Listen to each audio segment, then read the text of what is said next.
everybody, and welcome back to more CC2LP1 voting.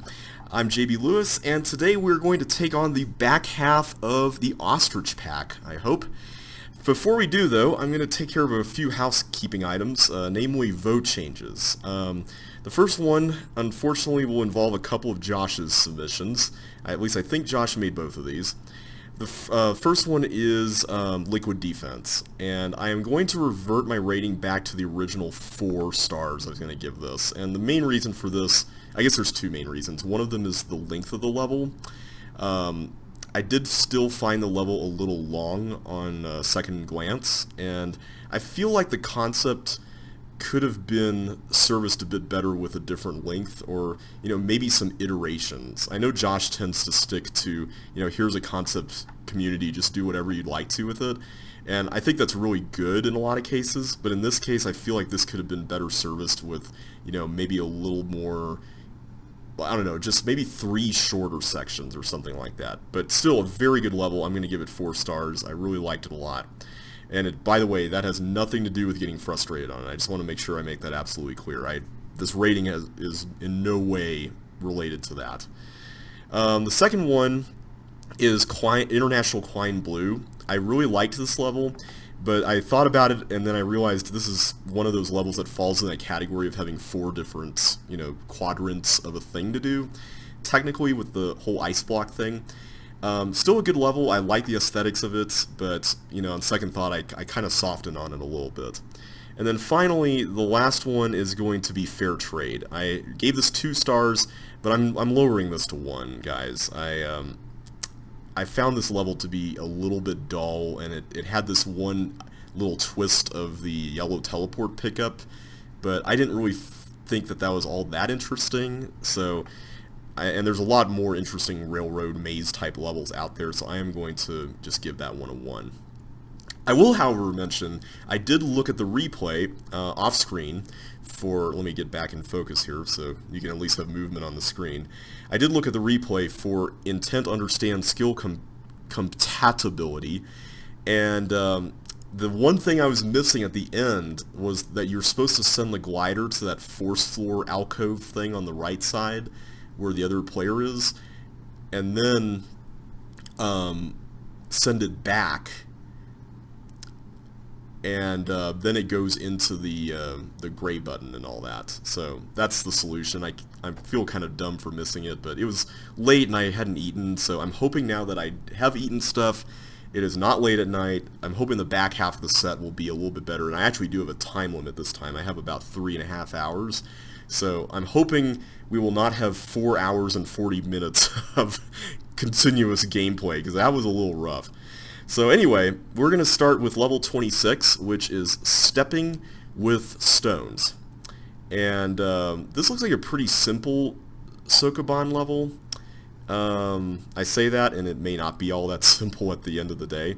But I'm curious to try something, because I know you can't really push blocks off of the turtles without stepping on the turtles, so yeah, that does happen. So we can do this and push you up there. Now, the issue with this that I can see is, actually, this may not be an issue. Let's just try this. Oh. I might be wrong on that one.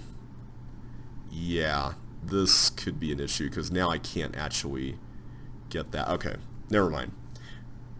Really cool concept, though. I do like this. But, whoops. I just dove right into the water there. Before we get that one, let's just push... Oh, I see that. Okay, yeah. That's pretty clever. I like that little trick. I had to kind of crisscross these. At least I think that's what I have to do here. So why don't we go through that and out that way. And this is going to be a little dodgy.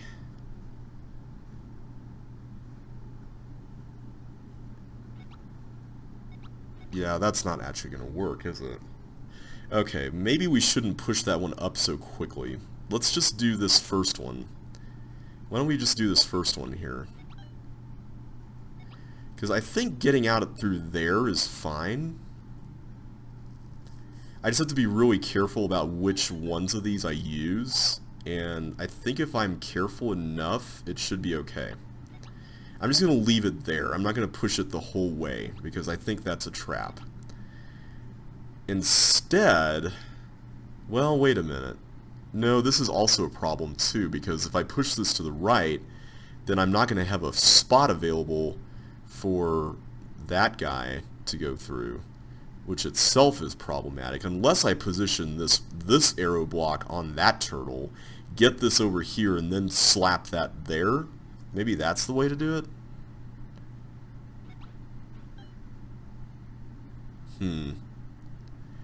I'm a little worried about this, but let's just try it. I mean, no pain, no gain, right? Because the nice thing about the block below me is that, at the very least, it's got the ability to... Yeah, that's not going to work. It's got the ability to move left and right, which is really important. So, I'm beginning to wonder if the solution is just to get this... Hang on. Let's get this one up first. And... Actually, wait a minute. We may be able to...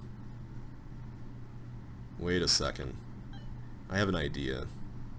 I'm not even sure all of this is entirely necessary, but let's put you there first. I may have gone a little too far with... Oh, wait. No, I can't do that, because that's... I stepped on that turtle. Let's go here. Alright, and then why don't we go out through here? Yeah, this will totally work, right? We can just do that.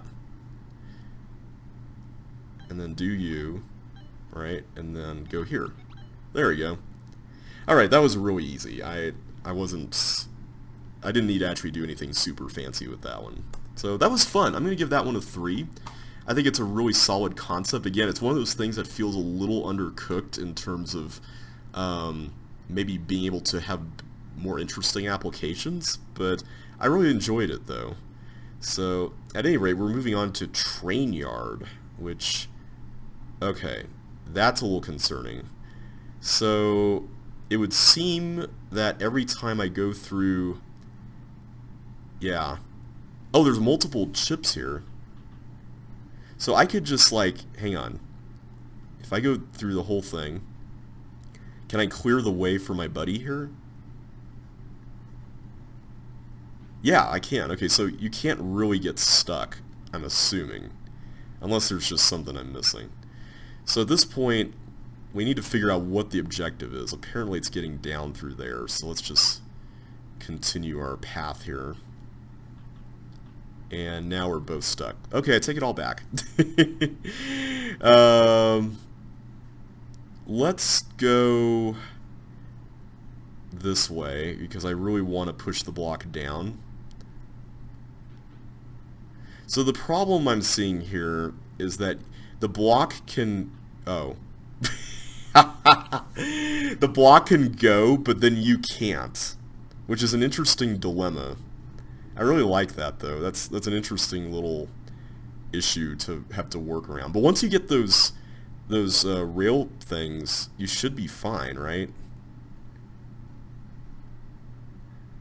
Okay, let's try this. I'm gonna go up through here, make all these horizontal ones, and then I can cross over this away, so that way Chip can go on. But now I need to go that way. Oh, that's going to be a problem, isn't it? Oh, wait, I could have just done that instead of being silly. But wait, I can just go around the edge. That's nice. I like the fact that you can go around the edge. So you can go around the edge, and then now I should just be able to blast through this, right? Yeah, there we go. So I can continue going down. And so far, all the stuff over here is fine for the next row, but yeah, okay, so we should be okay. I can just go blast through there now. Okay, good. So now I can go through, do this one. Hopefully this will not be stuck, and yes, we are good to go. Awesome. Okay, so now I can just go around and I need to actually get both of these because I can put one for my buddy here. I can't drop that? Oh, I'm switching. Whoops. Wrong button. Wrong button. Okay. I almost thought the exit was like unguarded there. Alright, so that was kind of cool. I don't know. It feels like that's the only thing to do and the rest of it's just collecting chips, which, I mean, don't get me wrong, collecting chips is awesome, but I feel like the level could have had a little more going for it. So I'm going to go give that one a 2. Alright, the next level is Go Shorter. Alright, what is this level all about? I see we have teeth, which are controlled by that, and a bunch of toggle buttons. There's also a fireball cloner. Oh. So this is an interesting tile. We haven't encountered this yet, but I think if you hex edit the file structure in CC2, you can get these blocks, which are like the arrow blocks, but without arrows. I don't know what exactly this does in the case of this level, but it's interesting for sure. Alright, so what are we ultimately trying to get to here? I see we've got that, so we can go right through here.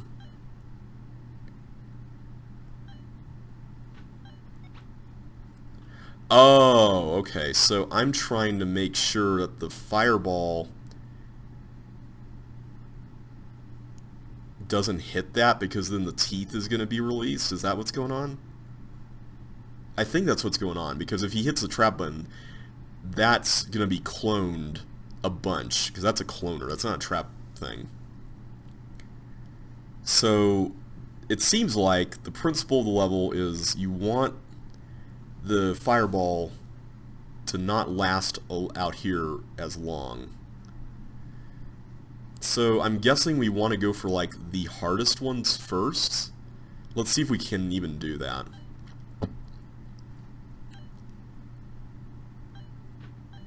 Okay, I think we were successful because the thing is still there. Okay, now it's shortening the path. Okay, that's an interesting concept. I mean, it's not really new per se, but it's kind of cool.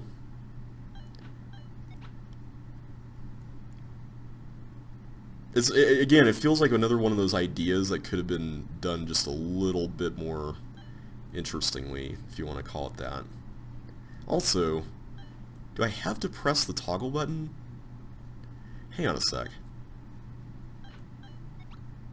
So, I could just press this again, right? Because, wait a second here. Yeah, I don't have to go back there. That's nifty, I like that. Ooh, that was close. I had a bit of a keyboard slip up there. Alright, so that should be it. Which means all we need to do is just go to the exit. So, that was alright. It kind of felt like a level from the CC2 base game. Like the style of it. So, I'll give it a 2. Alright, Queen the Fire. What in the world is this? This is a 10 by 10 level. It looks like, yeah. So it looks like the fireballs are all being cloned, and then they're going through here and activating the clone machine as they do. There's a walker cloner here, which allows... Oh! That's interesting. So do all these have water? Okay, so these all just have ships under them. So what's stopping us from just pushing all of them? I mean, I've got like a lot of room here. Unless there's something specific. And I can even walk on the ice too, which is pretty crazy.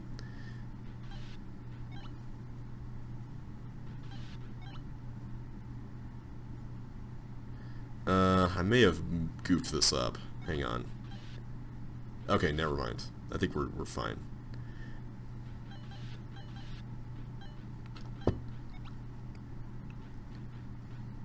I can't push blocks onto this, though, which is a little concerning.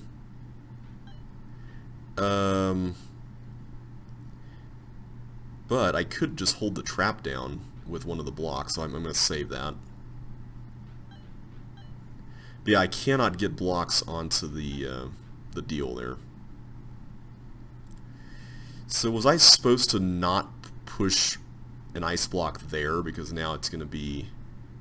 Actually, no, I can salvage this.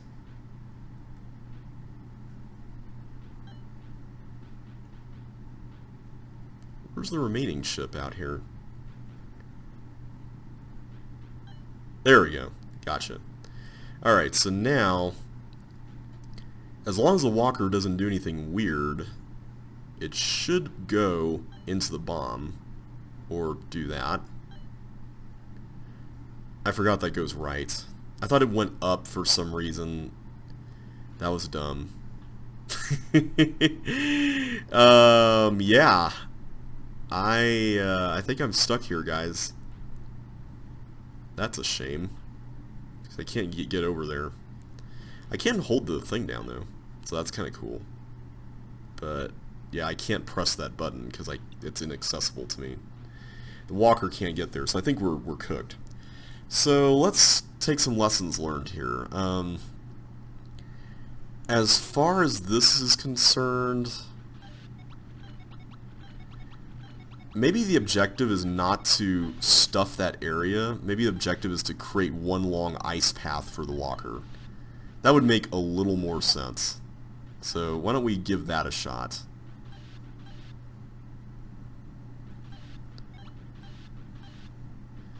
This is kind of a cool idea. I like it.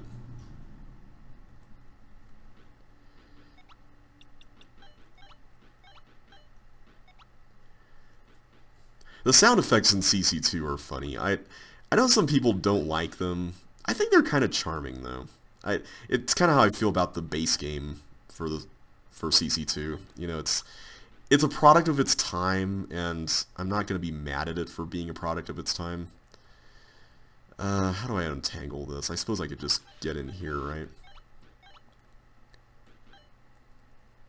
So do we have just enough blocks for everything? I think we do. Oh, wait a minute. No, we don't. Apparently I wasted one. That's a little troubling. So, hang on a sec. How am I supposed to do this here with only... Hang on.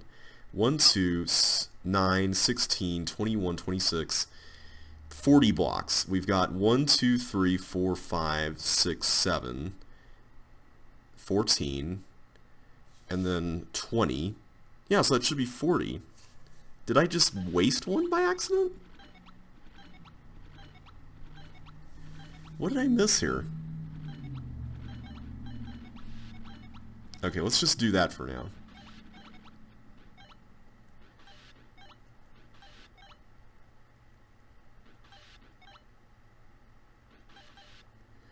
Yeah, I can't even remember what I did there.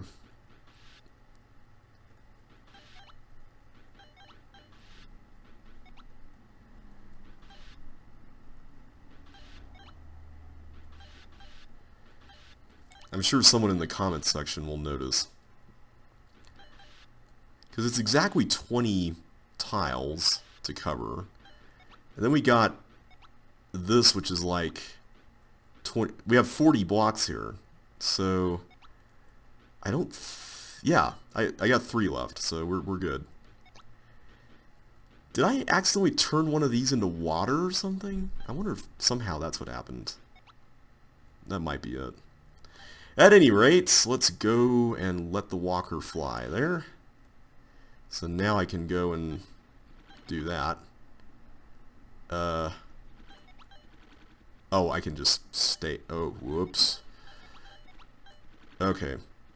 Now I can just go through here. There we go. Cool. Okay, that was fun. I liked that level. I'll give it a 3. It wasn't really, like, mind-blowing or anything. I like the idea of it. I feel like I happen to know, by the way, there are other levels that involve ice block extraction and all that, so I wouldn't say that that one is like the greatest, but I do like that feeling of letting a walker go through this giant path you created, so that part of it I think was the best part. So whoever designed this level, good job. I enjoyed it. It worked well for the 10 by 10 space. Island Solitaire. Okay, this looks a little intimidating. 12 chips, 500 seconds, huh? Okay. So this looks like a navigation type puzzle, and wait. Oh, that's on water. Got it. Okay. So I have to go get the block back onto there? Whoops, let's not do that. Okay. There we go.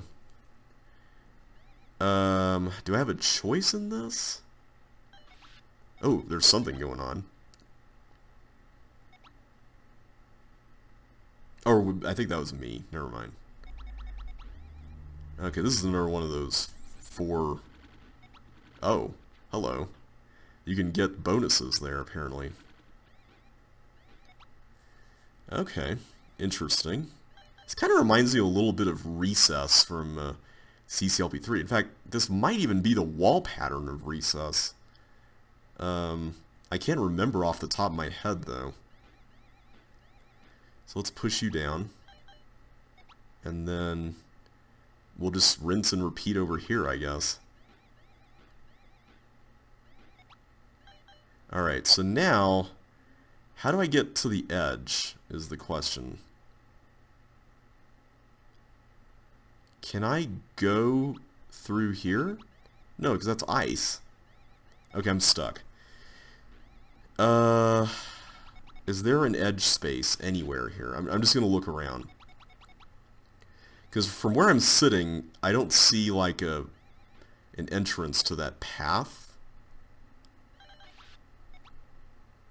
Yeah, like there's no way to get over there. And yeah, that's how you get around, it seems. Okay. What is it that I'm not seeing here?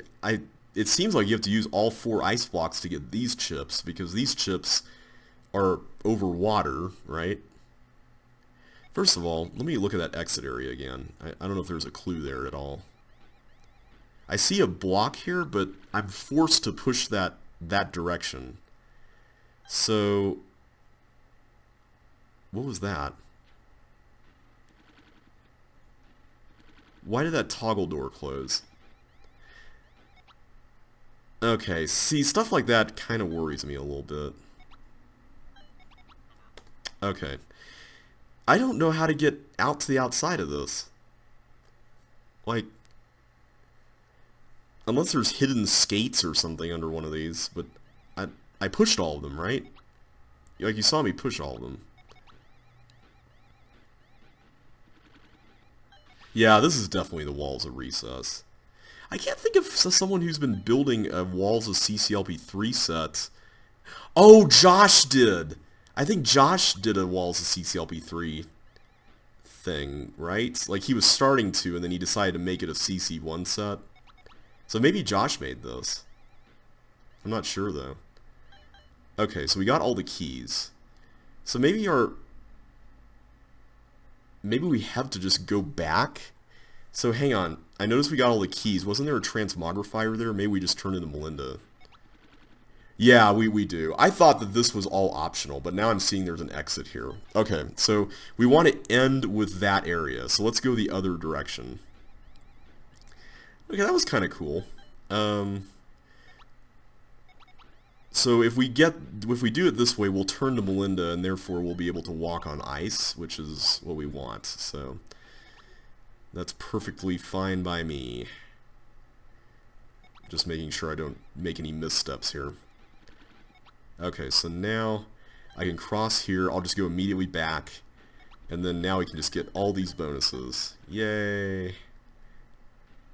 Okay, so now we just go around the edge. That's pretty cool. Interesting use of the space.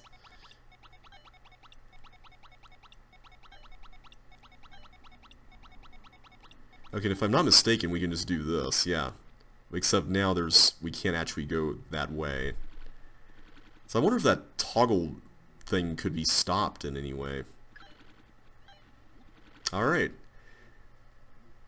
Oh, I turned back into chips, so I couldn't get those bonuses. Gotcha. Alright. Autopilot. What is this?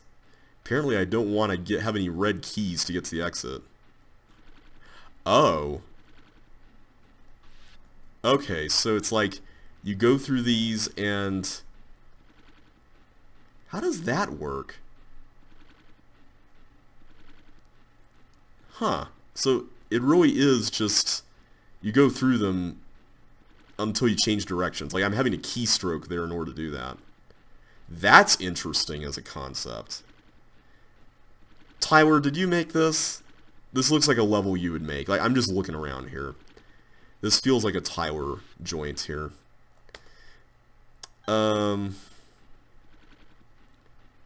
What's going on here?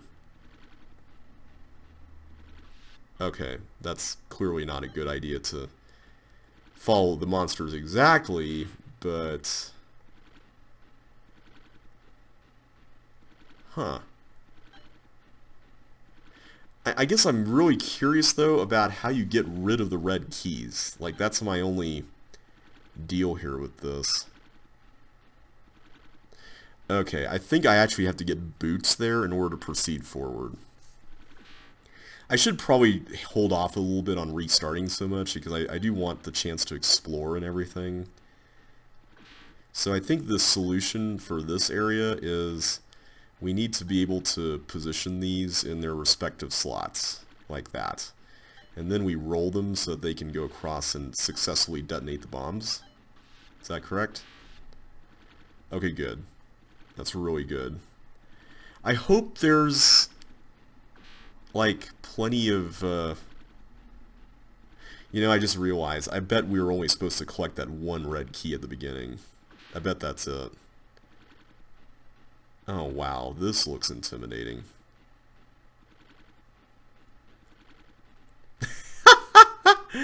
That is really something. I seriously think Tyler made this. It just looks like something he would do.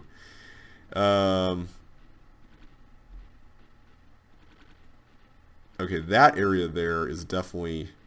Okay, I can slide back, that's nice. That was probably not correct. I was probably supposed to put this block above me down first and then slide. Okay. So what I'm getting out of this is we're not supposed to pick up any red keys ever again after that first one, and we're ultimately trying to reach that red door. I think that's the concept here. Okay. So let me do this one first, because to me this one is really nerve-wracking.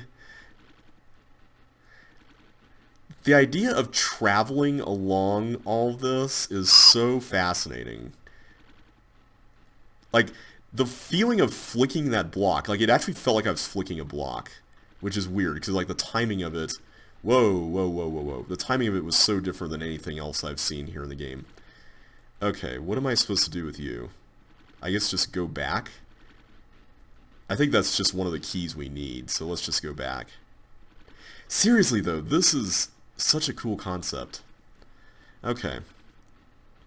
So, I take it we just keep doing this, right? So, I think we've established that these teleports work a little differently, in that we have to get these either off of them or... Hang on a sec. I see that there are 3 of them that can go left and then 2 of them that can only go vertically.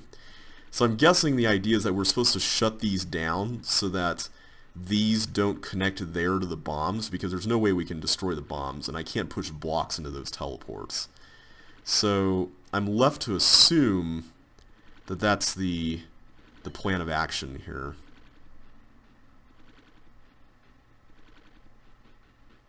Oh, that may have been a mistake. Except not. Never mind. Okay, that's cool. What in the world is this? Okay. I have to assume that the teeth is supposed to go into this somehow. That is amazing. Oh, no, no, no, I did not mean to do that. Oh, man, okay. Okay, see, this is what I mean about a level having a very well thought out concept that's definitely been cooked for a little bit, you know? If that makes sense. Like, you can tell that whoever made this has been sitting on this concept for a little while, and I just totally screwed that up. Alright, I want to do this section first, because dealing with teeth feels a little touchy. I think I did it this way, actually. I did that first, and then I did this, went down, and then did that. Okay. That is a really cool concept. I like that. This, though, is hilarious. I think this is amazing. Because the teeth is just going to slide in whatever direction you want it to go through. Like that. So now the blocks should not have any effect, right? Yeah. Oh, man. This idea is just brilliant. Whoever designed this, serious props.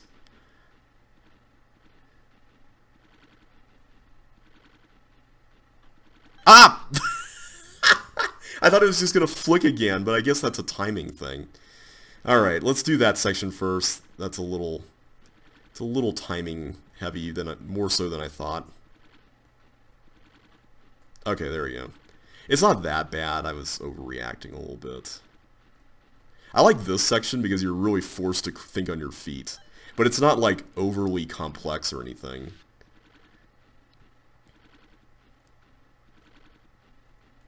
Okay, let's do this next.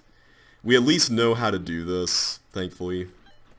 Ooh, I did one of those slaps. That's cool. There we go.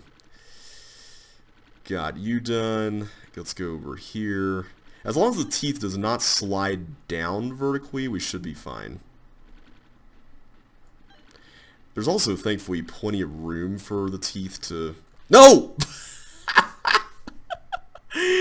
Oh, man, now I'm making all kinds of mistakes. Alright, I will do this section first. This section is a little rough. But not, like, crazy rough. Alright.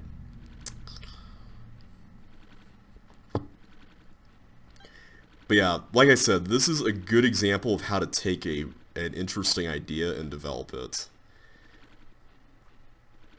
Okay, there we go. So if I go through here, do I just come out? Yeah, okay, good. I just want to make sure it does that for me, too. Alright. It's a little weird in, like, CC2 and CC1 links, even, just because you get to see yourself doing the animation of going through the teleport and all that. It's a little different than growing up with MSCC, where you never had to really worry about that so much. Okay, there we go. Okay, so the bowling ball thing at the top. I think what I was supposed to do with that was I was supposed to go through and, like, just follow the teleports originally instead of doing what I did. So instead of veering off, just go through just straight like that. However, now I'm noticing a problem here because I'm going to get my stuff stolen from me if I go through that thief. So how do I transfer all of this over is the question. That's a little troubling. 'Cause I'm almost certain I cannot get any more red keys from here. And there's not like a...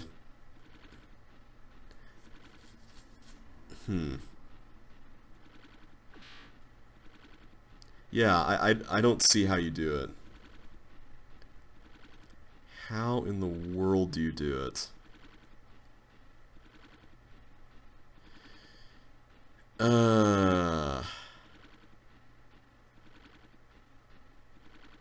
Is there something down here? Doesn't seem like it.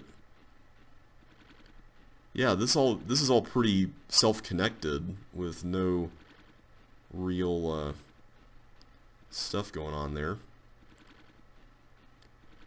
So yeah, I don't understand what... I don't understand how this works. Like, how do you do this? I can go through here. Now that the clock is ticking down, which is really nerve-wracking.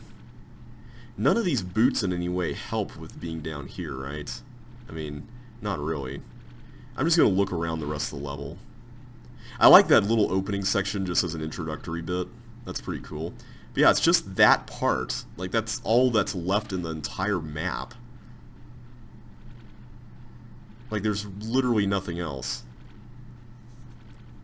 So, I don't see what it is that...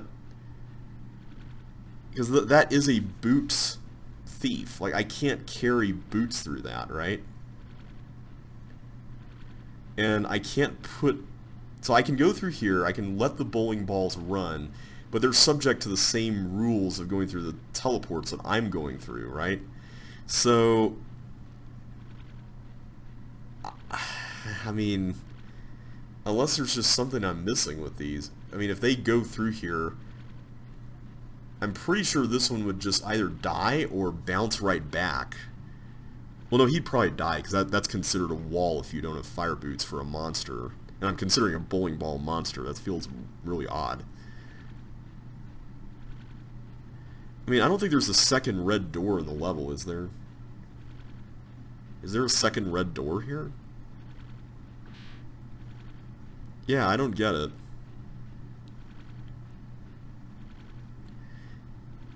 And the bowling balls shouldn't collect the red keys either.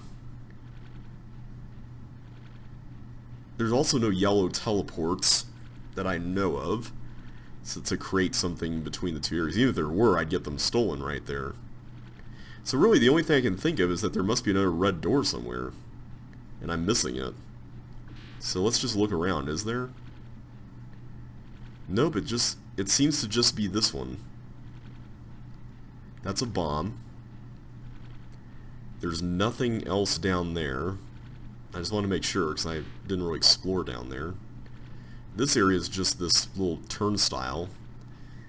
I'm running out of time. This is a little concerning.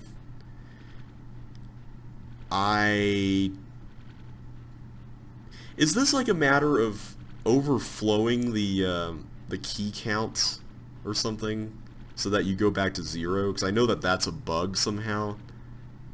I don't think there's enough keys to even do that, though. So, because I mean, there's red keys, there's a lot of red keys, but I don't think there's that many. Huh. Yeah.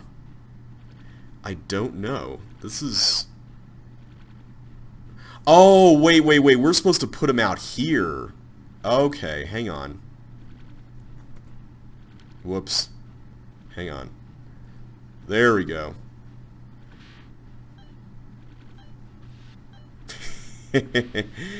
Alright, there we are. Clever. I didn't think of that right away. That's pretty cool. Alright. Go through this and get rid of that. Awesome. That level is getting a 5. I'm just going to go ahead and say it. Oh, by the way, I forgot to rate Island Solitaire. I'll give that one a 2. But this level is getting a 5. This is an A+ idea. It was developed very well. The level was non-linear, which means that you could visit different areas. I mean, solid level. Very, very good. Alright, Chip and Melinda, the amazing duo. Oh boy, this already looks really painful. Alright, that's a dead end. So I suppose we just go change into Melinda. How big is this? This looks... Wait a minute. Did I miss something here? I don't think I did. Oh, here we go. I can go down this way. Okay, I'm just going to say up front, and this also went for some levels in CC1 as well, I'm normally not a big fan of these kinds of things that rely on hurting your eyes with the tile set you're using in order to provide a challenge. And the reason I say that is because you could just easily circumvent it by using a tile set or modifying your own tile set to change all the things you're looking at into something more recognizable. And now I'm realizing that I'm running out of time, so that's not cool. So I can't even do anything there. Oh, there's other things here. Are there?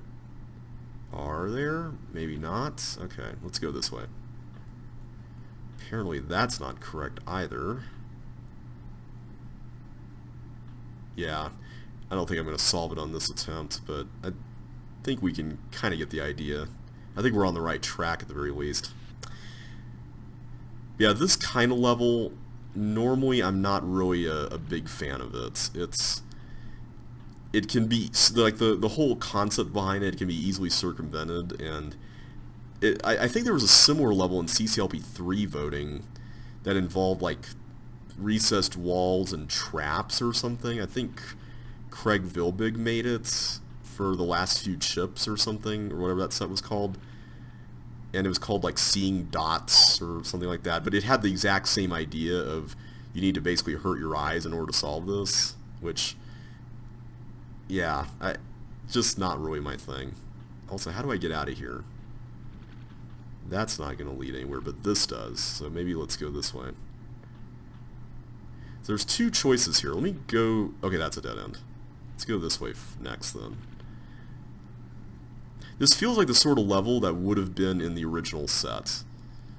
Like, I want to say even there's a level in CC2 Rejects, the Rejects set for the original game that did this.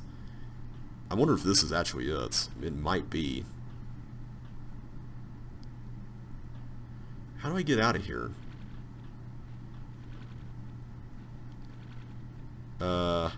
Guys, I don't know how to get out of here. It may be this.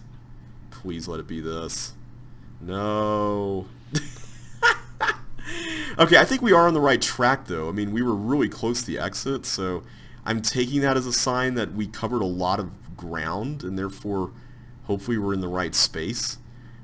I mean, I do appreciate that there's a lot of dead ends in this maze, so as a maze, it's not bad, per se. I just wish the concept was not this. It's like my only real complaint with this.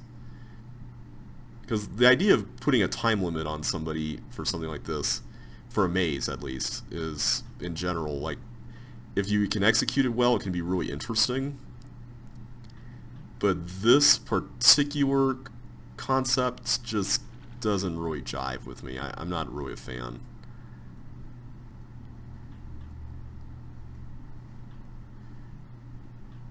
Now I'm lost. Yeah, that's not right. Now I'm doing worse than last time. This is bad. This is super bad.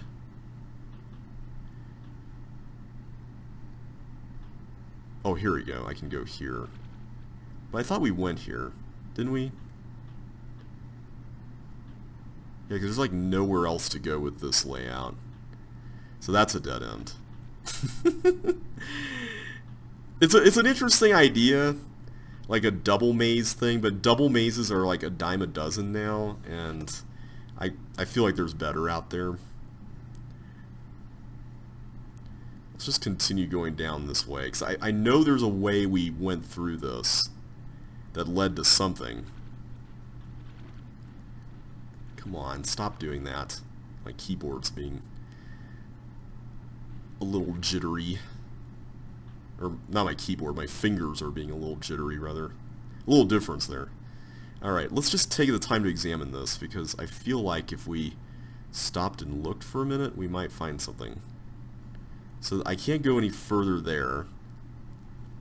And I don't think I can go any further here either. Like, this whole area is a dead end.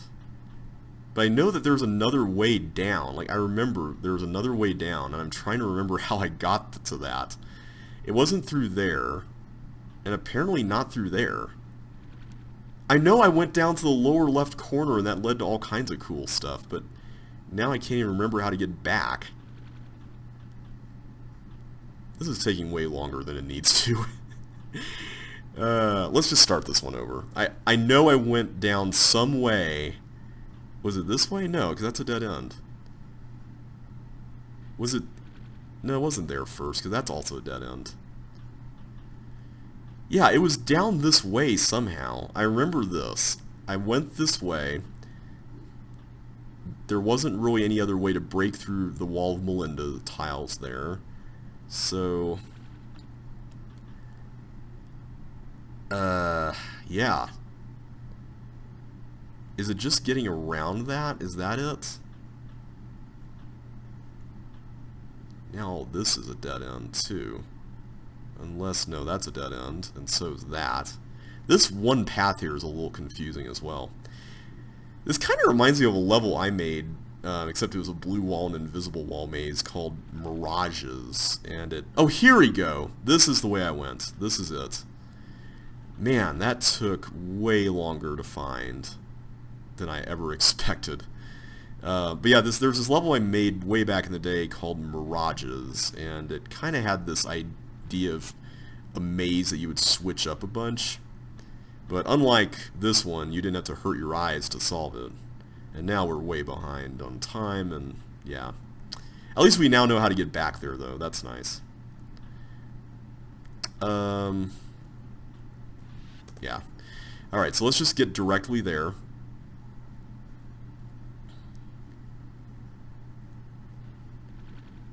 Okay, it was this way, I believe. Yes, this way. Okay. Cool, cool, cool. I feel a little better about this attempt now.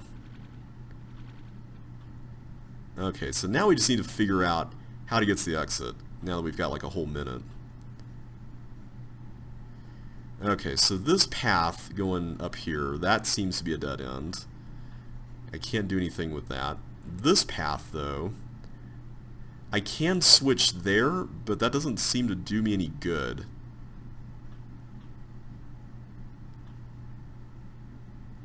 Oh, here we go. Is this how we do it? No, these are all Melinda tiles.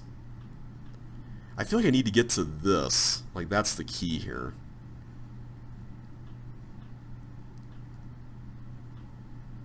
There's a whole... Oh, just dead ends. Never mind. Wait a minute. Wait a minute. Yeah, there we go. Nice. Alright. That is Chip and Melinda, the amazing duo. I'm giving that a 1. I didn't really care for that level very much. Anyway, hopefully this next one will be a little better. Stranger Than Friction. This looks like the beginning of a sample of things to come. And yeah, just as I thought, that happens. So how do we do this? Because presumably we need those. We don't want those to blow up, right? Unless there's extras everywhere, which is certainly possible. So let's just check it out. I'm sure we'll find something. I'm pretty sure Mobius designed this level because it... Wait, what is that counter doing? I think it's cloning something or controlling a thing or something.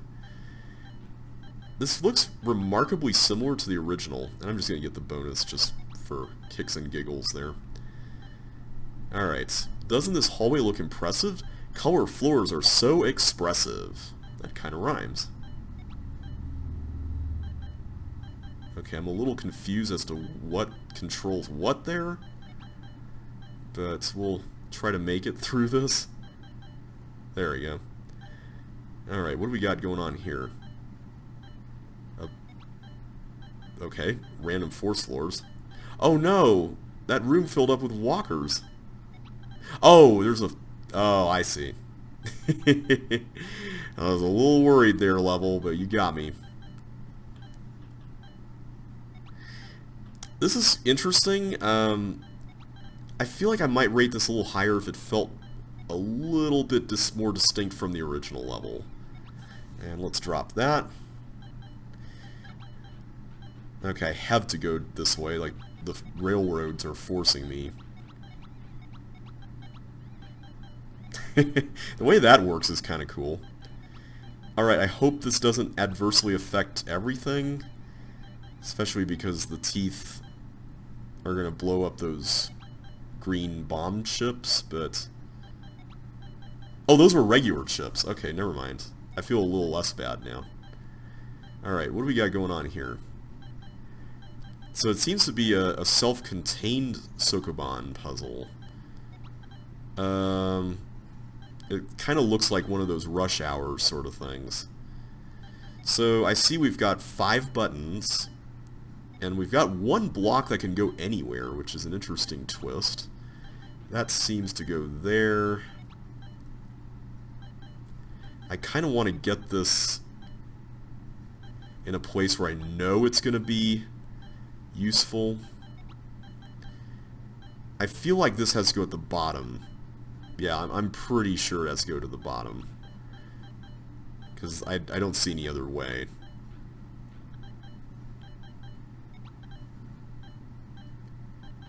So let's do that, and then we'll do that.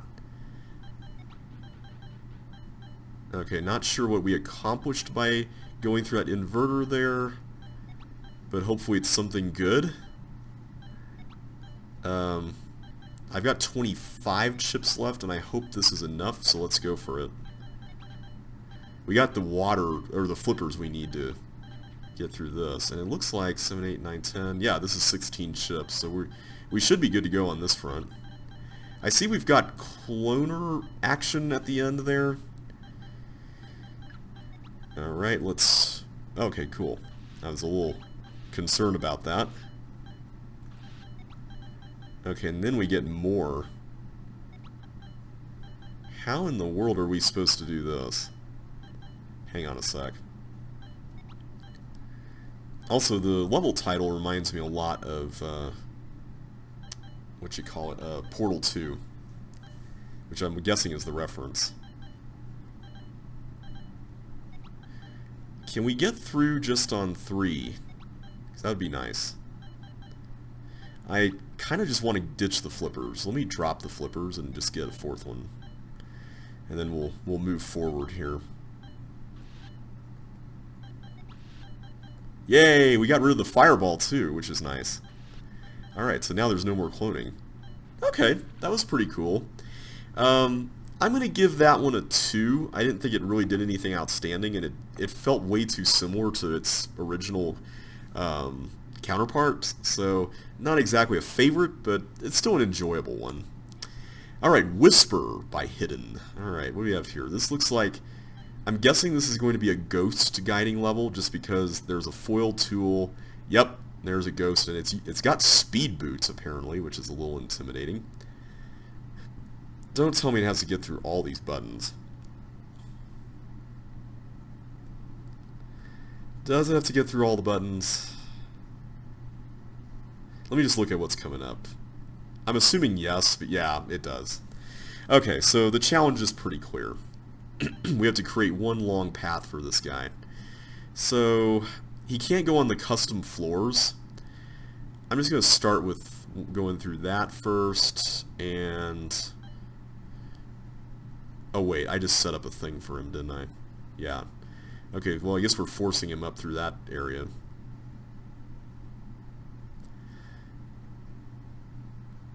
Interesting concept. Let me just observe where he's going. Okay, it's there.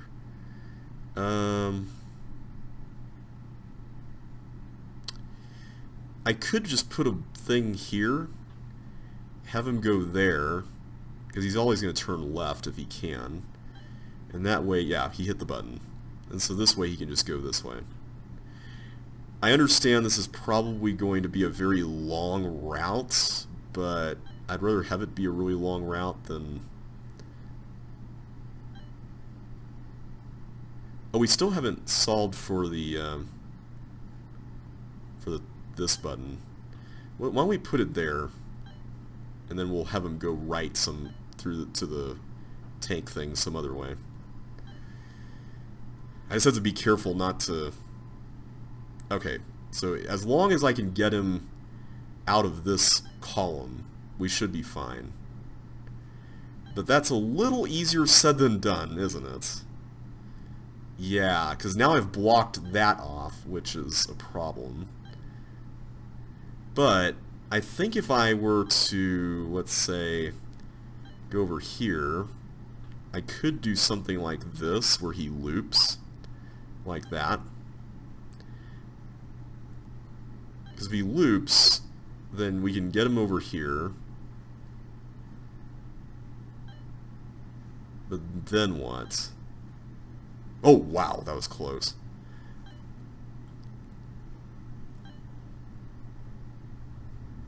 I guess we could just have him go down that way. It feels a little odd, though. What happens after that? Then he's just going to go around again. But we could send him back up this column, which will in turn cause him to go left. Okay, let's do this. Why don't we do this? Okay. So then he's going to travel along here. Okay, that's slightly problematic now. I feel like we're just making this more and more convoluted. And I also should have just pushed that. Why did I do that? You know what? Let's just start over. I know I haven't cooked the level, but I want to make sure this path is actually something workable.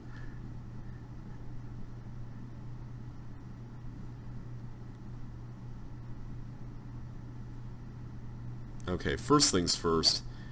I'm going to make sure the ghost can go through and go counterclockwise instead. That little corner that we found where the ghost was going into the tank area, like that setup was really cool if we didn't have to worry about the toggle button, right? Like that would have been amazing. But we can do the same thing with this, so I can't complain too much. Now that we've unblocked that. Yeah. Yeah, this will be way better. This is going to be a lot simpler. So as long as we can just do that, we should be fine. I think that will actually solve all our problems. So now we just wait for the ghost to do our bidding. This was cool. I feel like this... So I have a bit of a thing against levels that have this kind of stuff because it feels sort of like 10 years ago sort of level design where you have a monster controlling buttons and you just send it on a route. I mean, at its core, this is nothing really dissimilar from monster manipulation levels of, especially the CCLP3 era. Like, I feel like I design a lot of levels like this. So this doesn't really do anything particularly different in that regard. And I feel like Ghost Trap from the original CC2 game, even that was a slightly better ghost manipulation level. But yeah, this was alright. I think I'll give it a 2.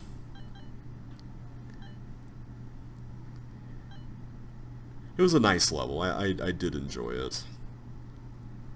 Alright, there we go. So we'll give that one a 2. Alright, Roads to Victory. I happen to know who designed this one because it's Andrew Menzies in the Pit of 100 Tiles. Some of you might remember this one from the Pit of 100 Tiles Let's Play. Okay, so I'm going to have to remember how to solve this one. I do know the gimmick of this one, and that is that you get to decide which... Okay, that was not a smart idea. Don't ever do that in real life. Okay, there we go. Now the glider's out, which is good. But yeah, the whole concept behind this is you get to go and decide what path you're going to go on. And there's actually multiple overlapping segments, technically, which is pretty cool. The only thing I will say about this one is, much like a lot of the Pit of 100 Tiles levels, there is nothing particularly CC2 specific about this. I mean, I see there's one of those directional blocks up there, but that's not really a CC2 specific use of them. I mean, it's still fun though, so I'll see how I feel about the rating at the end of it. I did notice all the bonuses, which I feel like that could be a really fun incentive to do the multiple paths, so I think, for me at least, that would be the main draw of a level like this in CC2, is that you have an interesting opportunity for bonuses. Each of the 2 traps in this level is released by its closest button. Alright, I'm starting to remember some of this now. Okay, this can go here. And then this can go there. Okay, good. So, we don't even have to release that ball, huh? I mean, not really. Alright, so I don't know what to do after this point. I know there's flippers somewhere. I remember that part. Does this release a tank button that will destroy this?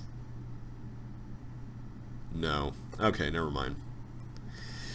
Alright, that was a dumb idea, but you never know. Sometimes dumb ideas work, and sometimes you get your heart broken. But we'll go this way again. I do really like this concept, though, regardless of what set it's in, whether it's a CC1 or CC2 set. Because I feel like this is the sort of thing that fits well into CC2. And I know I talked about, I'm not going to let bonuses sway my opinions, but in this case, I think I actually might.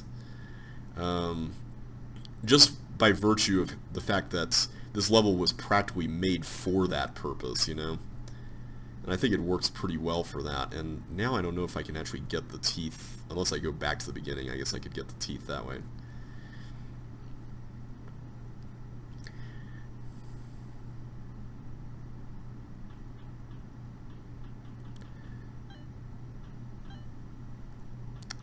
I kind of want to keep doing the sections I did, though. I do like this bomb area. I think this is kind of cool.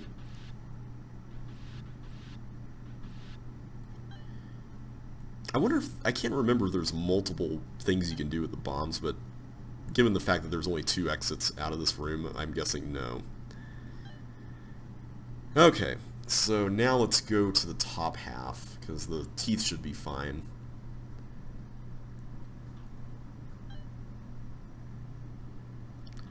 Okay, good. Yeah, they're both crunched there, and... oh boy, that's a problem. Really, guys? Really? How do you get past this?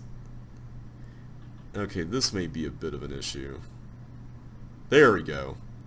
Okay, not as much of an issue as I thought. Okay, now we don't have to go through the teeth room ever again, which is good. So yeah, I can't really do anything beyond that. Did I ruin this? I feel like there's another way to get what we need here.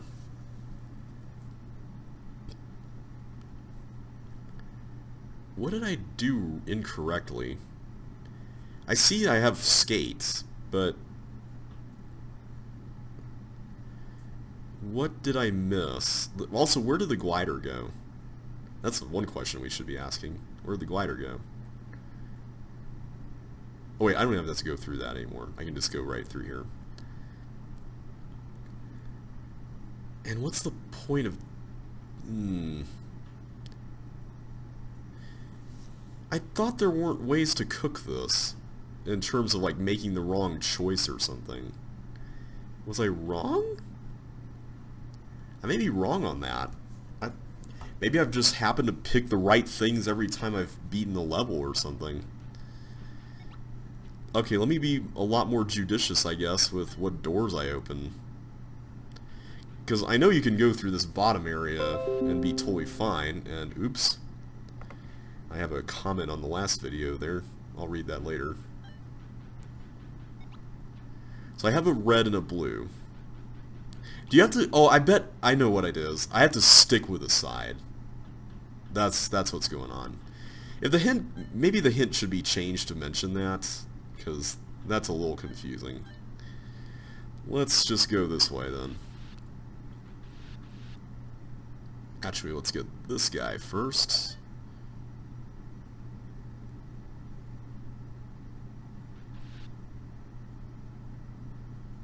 There we go. Just wanted to make sure I didn't ruin it. Okay, now let's go this way.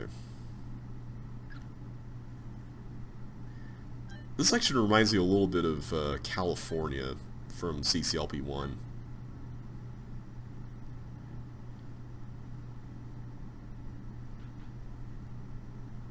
Okay, good. I mean, I guess we can do that. And now you're going to go there.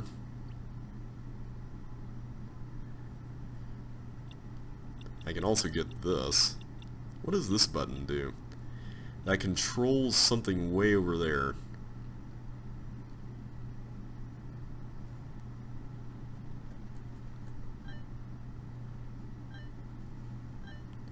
Okay, so here's where we can get all this other stuff. Is it the trap? I guess it might be.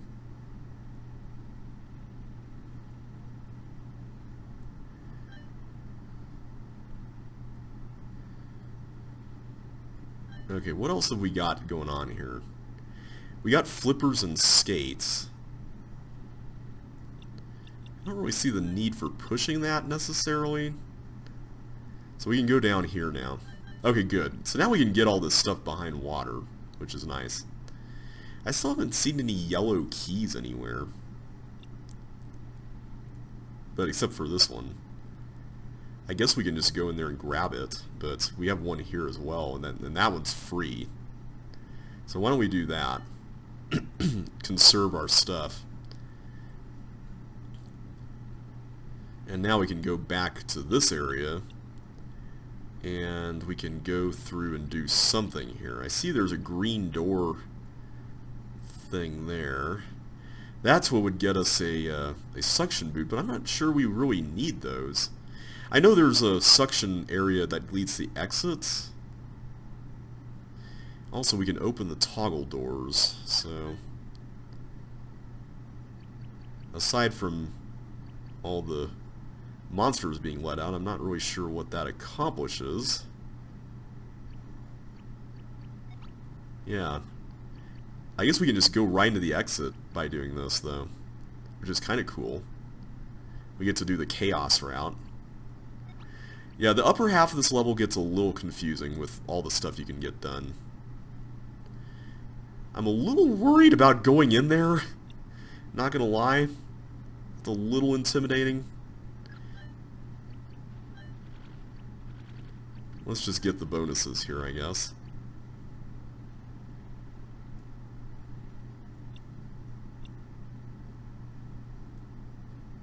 Yeah, I kind of don't want to do that.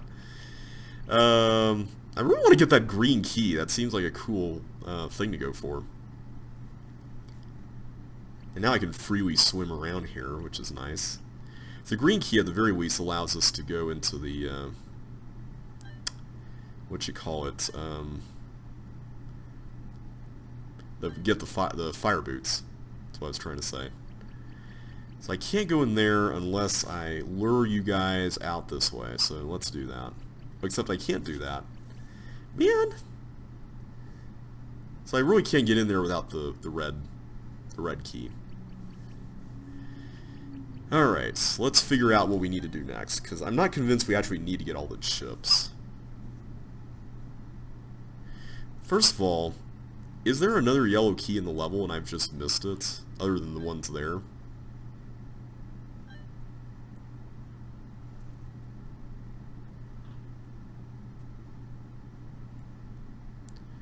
So if I'm not mistaken, I didn't open...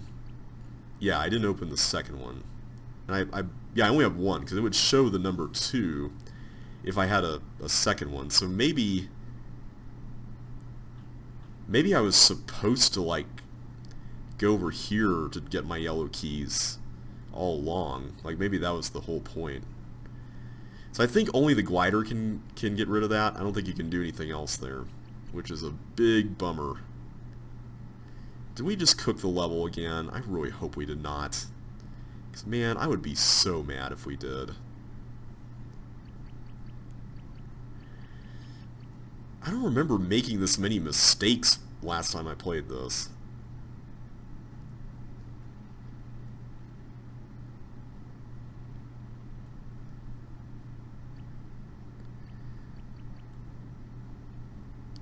I still don't know where the glider even went. Like, that part of it I'm really confused about. I just wish I could blow that up. That would be nice.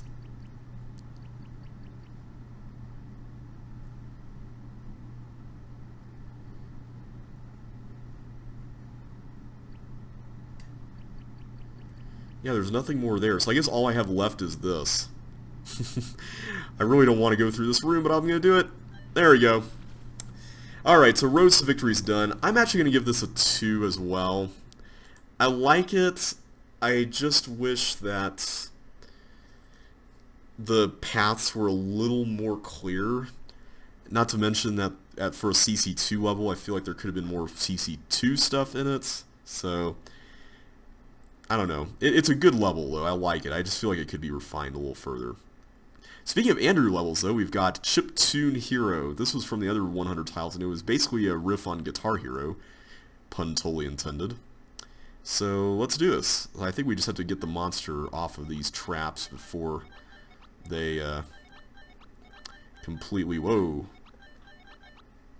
We make mistakes or whatever.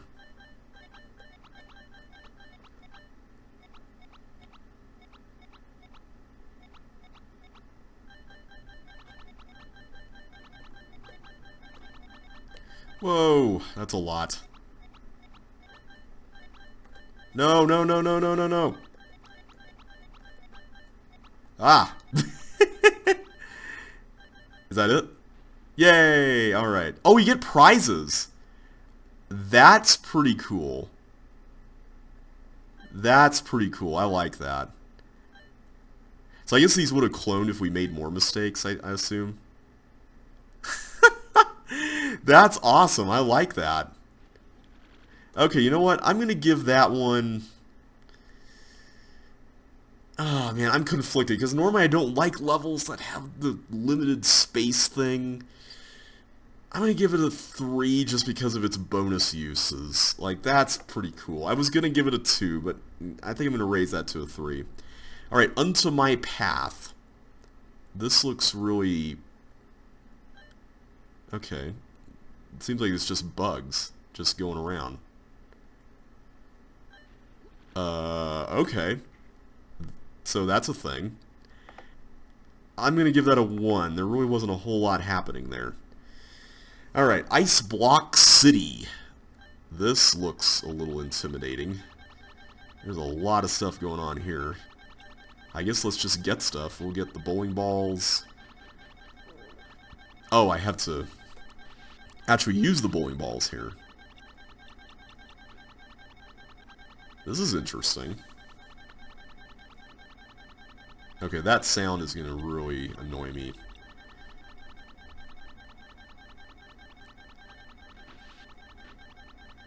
So yeah, he can't go any further down that path.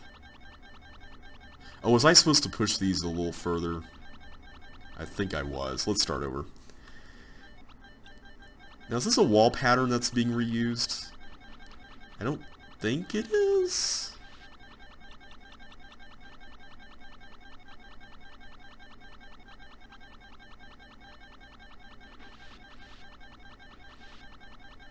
Okay, hopefully I don't need any more of those.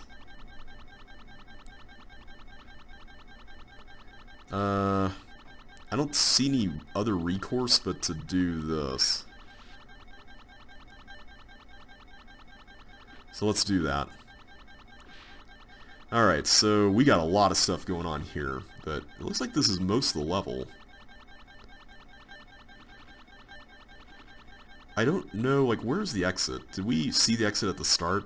It looks like... Oh, I see. There's a... Yeah, there's a thing there. So, I see there's yellow teleports involved with this part. I've also got this part. So, it looks like the tank is going to be responsible for blowing that bomb up. So, that's good to know. So, is the yellow teleport use involving... Hang on. What I'm confused about here with this is... How do you get the... Like, how do you even go into the fireball stream? I mean, if there was, like, a non-ice block to use, I could understand this, but... At the moment, I'm not seeing one. I see that there's this blue button thing. That allows that to be pressed. Melinda can walk on ice. The exit can be reached after that. I still don't know about how to get the that cloner there stopped. That's a little... That's a thing. Also, why is there a blue thief here? There's no keys that I can see in the level. Oh, I see. These are controlling this. This is controlling the walker. Okay, got it. Huh. I am a little confused as to how this is supposed to work, guys. This makes no sense. I mean, I guess we could try doing this. Oh, right, because that... Yeah, I forgot about that. I forgot that it's safe on a clone button. I totally forgot about that. Okay, tell you what, we're just gonna do this. Oh, that still clones that. Oh boy, that's dangerous. That's dangerous. Okay. Okay, at least we now... I forgot about that whole deal with the ice blocks are safe on... or, from fireballs on clone buttons thing. Question is, how many of these do I really need, if any, at all? I'm not sure. I don't know if I even got that last time. Okay, let's do this. We're going to take you out of there. We're going to use this block. I still don't understand what the deal is with the yellow teleports, though. I'm sure we'll find that out, though. So we can control how many of these go through, which is nice. Okay, so there's now no more thing to worry about there. Oh, and now they're just gonna bounce, aren't they?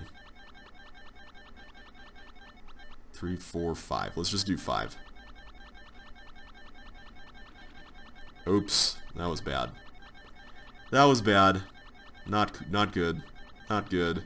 I shouldn't have done that. No. Okay. I think the yellow teleports are ultimately used to get the fireball to the chip. I think that would make the most sense. So we'll give that a shot. I just have to be careful not to make anything go up through it, which I don't think I would be doing that anyway, because I'm supposed to get it through the right side. Still don't understand like what the deal is with saving one block here, if that's even necessary. Okay, so let me set this up. And first things first. Let's do that. Second thing second. Well, hang on a sec. I think what we could do, actually, instead, is have something like this, where this gets sent through that way. Let's try that. Maybe that's a terrible idea, but we'll see how it works.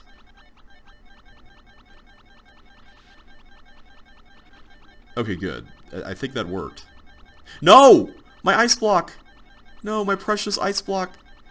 No! Okay, please jump back in the stream. No, you died. Oh, man. And that was it, too. That was all we needed. Ah. Okay, the irony of the whole situation with that is that you need the you need the ice block to direct them, but once you put it down there, it's pretty much all unsafe. Whoops, I did not mean to do that. Also, I'm pretty sure I have to get rid of my bowling balls there, so... I don't know how we're going to handle the whole walker situation at the end. That's going to be a mystery. Okay, so if we go back here... Alright, let me think about this. Oh, I could have used that ice block! Oh, except I couldn't, because yellow teleports were erased by somebody. Okay, let's just focus on getting the the fireball there. Why don't we do that? Because once it's up there, it seems to be stuck there. Okay, good. He's stuck. So now, I can do my little trick here. So I just did it out of order. I think that was my main mistake. Okay, good. And then we do that. Alright, now we're ready for the exit. And now I'm really uncertain about how we're supposed to handle... Oh, okay. I was like, what in the world just happened there? It was like, did you see that? It was like I was pushing left, but I wasn't moving left. It was really strange.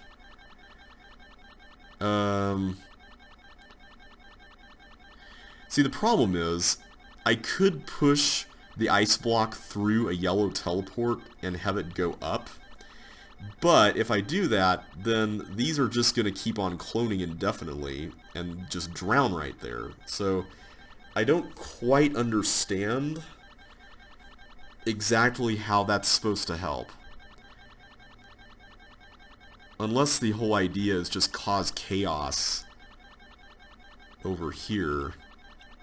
Hang on. Because that red button is what's controlling the walker stuff. So, hang on a second. If I push that on there, there's going to be a bunch of fireballs cloning. So maybe what I want to do is I want to put some yellow teleports up here. Like, do this. And then, yeah, let's try this. I'm going to try this. Oh, no, I pushed the... That was dumb. I pulled the block all the way out. Silly me. Hang on. Alright, I'm going to leave the hook, like, right here. Put one yellow teleport there, and then another one there. Okay, now let's do it. Get out of here, get out of here, get out, out. There we go. Excellent. Okay. That was pretty cool. I liked the puzzle. I'm going to give that one a 3. I think it was pretty fun. It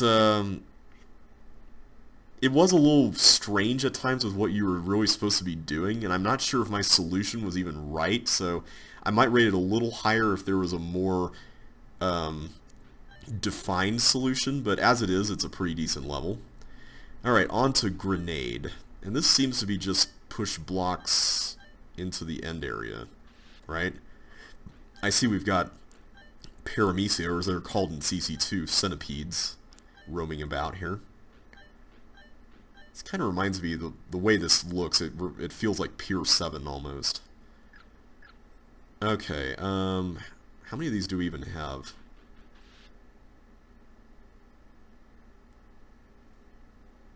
I hope that's enough. I feel like that would have to be. So let's see, we've got 1, 2, 3, 4, 5, 6, 12? Do we have 12 left? Hopefully we have 12 left. Okay. I can just go ahead and say right now, I am already not the biggest fan of this. Like, all this is just push a bunch of blocks into an area and just avoid some monsters. Like, that's kind of it. And the monster avoiding thing is kind of made worse by the fact that it's a long block pushing level. I get that you could theoretically lead the monsters into some kind of, loop somewhere else outside of this ice area, but I don't know. To me, it's just not really something that I would consider the most fun. And that's really what we're trying to go for here. So we got 5 left. Did I waste one? I hope I didn't waste one. Oh, I did. Okay, what did I do wrong here? So... Oh, I need to get these guys out of there. Okay, that makes it a little more interesting, I guess. Okay, so once it goes that way, let's follow it. Okay. Okay, that makes it slightly less frustrating. I'm not sure that really makes it more fun, but at the very least that's something a little unexpected.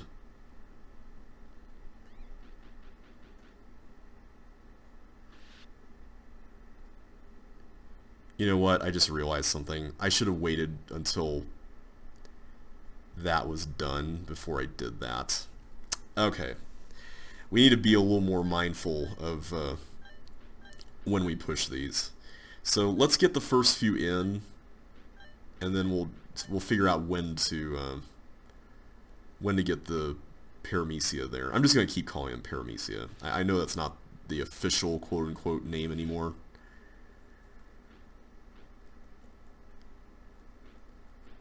But I like paramecia. It sounds cool and kind of nerdy, like Chip himself, you know.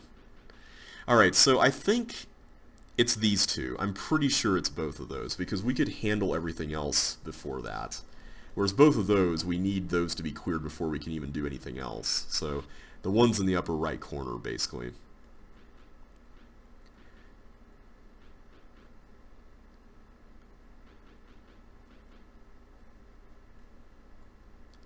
The nice thing is you do have a lot of room, which is good. Whoa, and I narrowly survived that. That would have been really unfortunate if I had died there. Okay, let's go here, do that. Alright, so now we're ready for transportation. Thankfully this is not that difficult.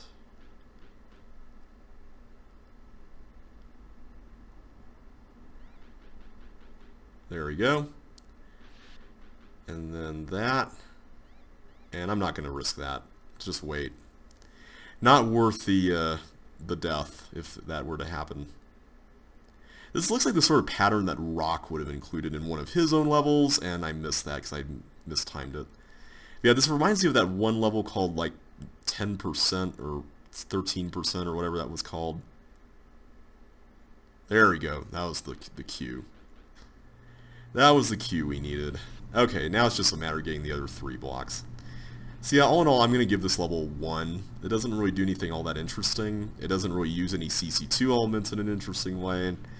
It's an okay level. It's just block pushing, and a lot of it's kind of tedious and monster dodging oriented. So yeah, that's Grenade. Alright, so we'll go here and exit. So that's getting a 1. Alright, the next level is Logic Balls. That makes me a little nervous considering I'm not very good with logic gate related things. But we only have 30 seconds, so I'm going to assume... Oh, my. Was I supposed to wait for that?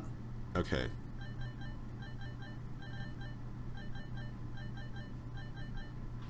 Okay, so it's just that first one that's like super dangerous. So yeah, the balls are not going to go any further because of the tracks. And oh, that one's dangerous too. It's kind of a little bit, I don't know. There's not really a whole lot going on, and the concept of the level is okay, I guess. Whoops. There's just not really much to this.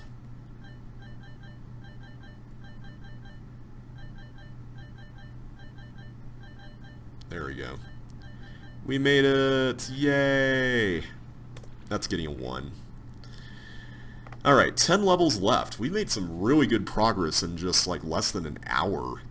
So, Presto Changeo. There is much danger.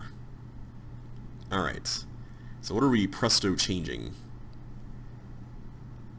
I see we've got fire boots and a button. So what does that do? Nothing at the moment, but I wonder if we were to go and do something. I'll untangle that here in a minute, but thankfully we were playing as Chip so we can pack dirt down. Okay, that was a bonus. I have to admit, I'm not a fan of this trend of making bonuses available through guesswork. I've probably done it myself a couple of times in some of my own levels, but generally speaking, it's not something that I really enjoy a lot. Okay, so I see that we've got this up here. which allows us to do a Presto changeo into Melinda. I also see that we've got a pair of fire boots up there, so I think the idea is that we're supposed to place that inside and then get to there as Melinda. I'm going to avoid touching any other blocks for the moment. Also, wait a minute, there we go. Okay, so I can't go through there at the moment. So what am I supposed to do with this?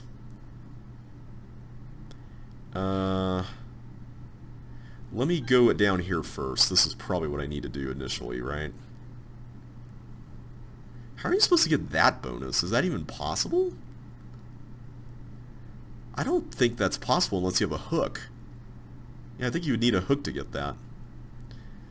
Alright, is there any hidden keys or anything here? I mean, I could go that way, but that's for when we actually get the key. See, I'm left to assume... Oh, there we go. There's the key. But now we've got the issue of needing to be chipped while we go through there so we don't waste the key. So that's going to be a problem. There's no yellow teleports that I can see. So I need a blue key. Where do I get a blue key?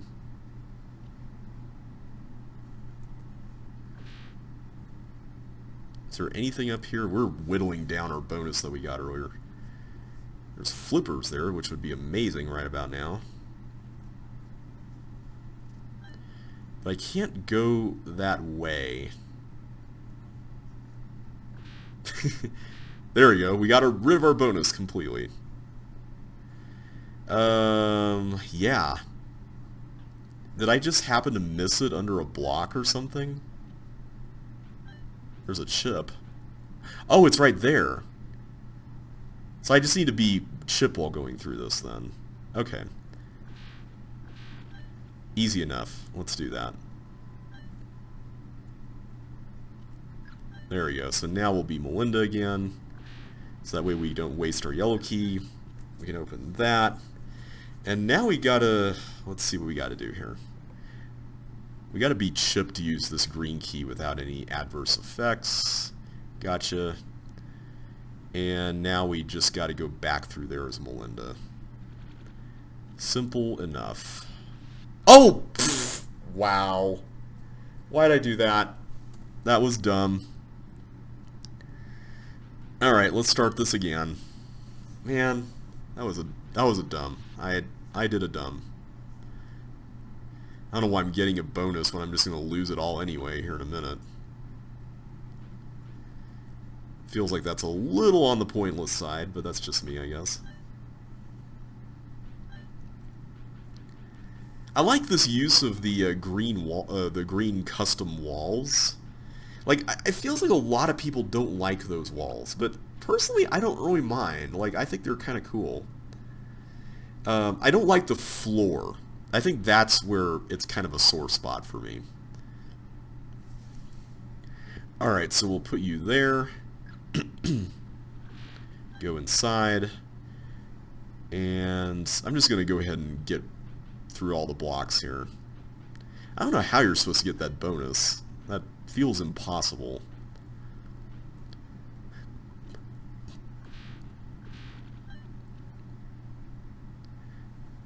Okay, so we get this. I can't believe I missed that you could just walk in here as Chip the whole time.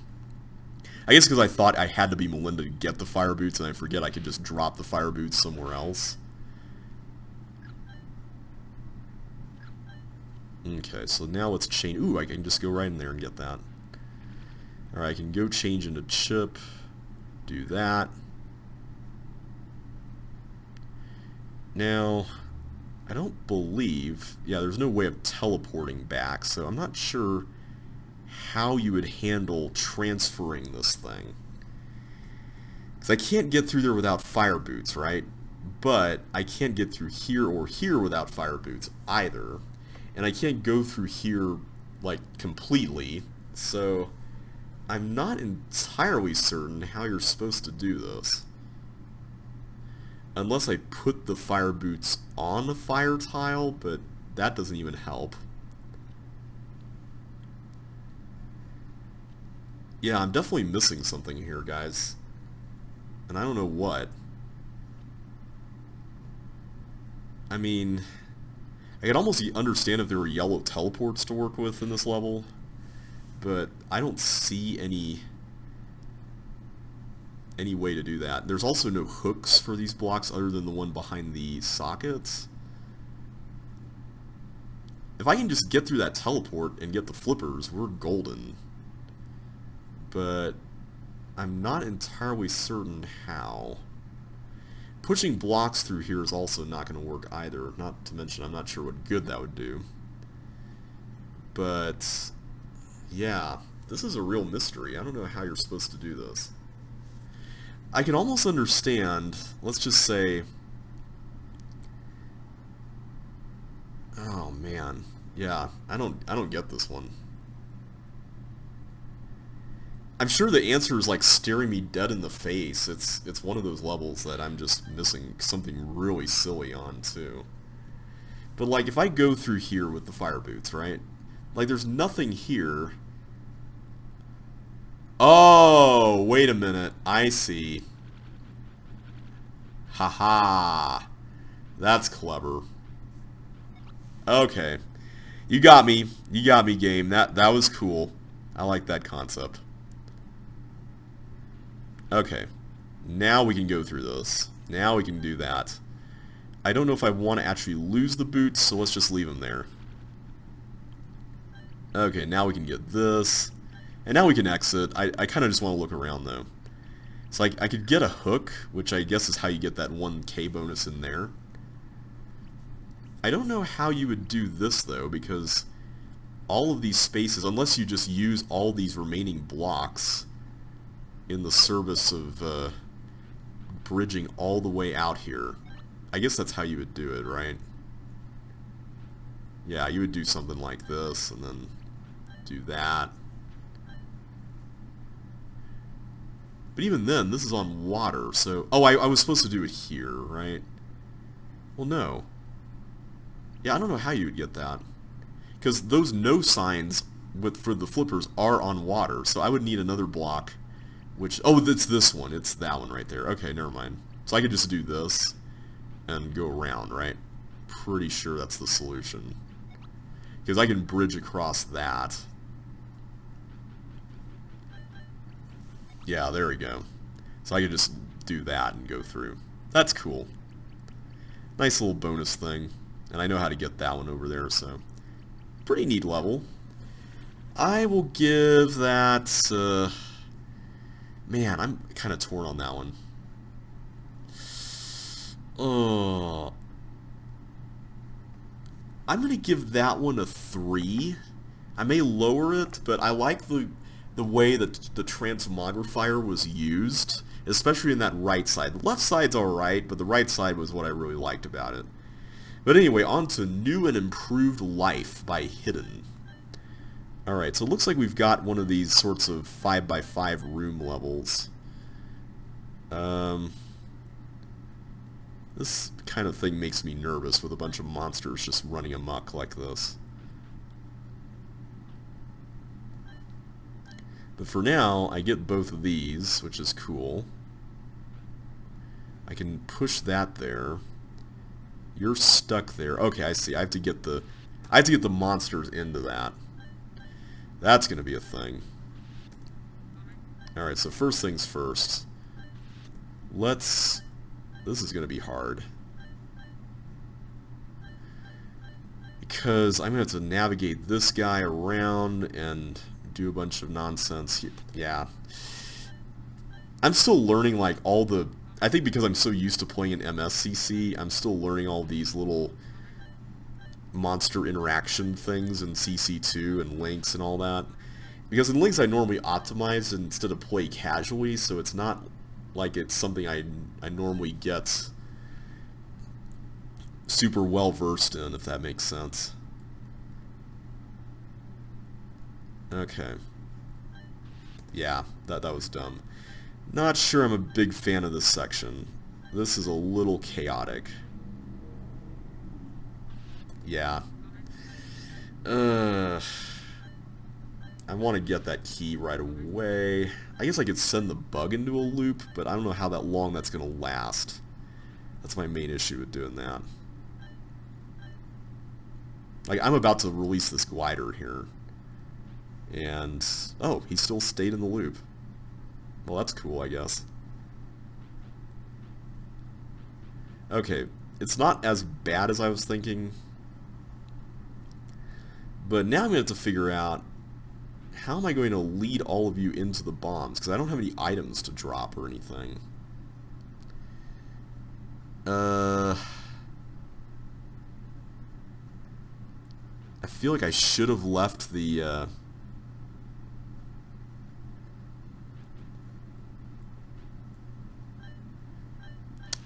other stuff where it was, and I should have just let the bug run like crazy here.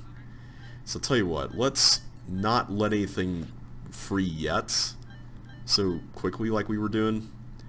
Let's just let this run there so that way we can destroy that, because I think we need, yeah, we need the block here too. So let's let that go. I'm really confused as to how you're supposed to arrange this block. Because if I put the block there... Oh, I put the block there. That's how you do it. Because then it dead ends and then spins around. I should have known that. That's like monster manipulation 101. So it turns out that this isn't quite as chaotic as I was thinking, which is really nice.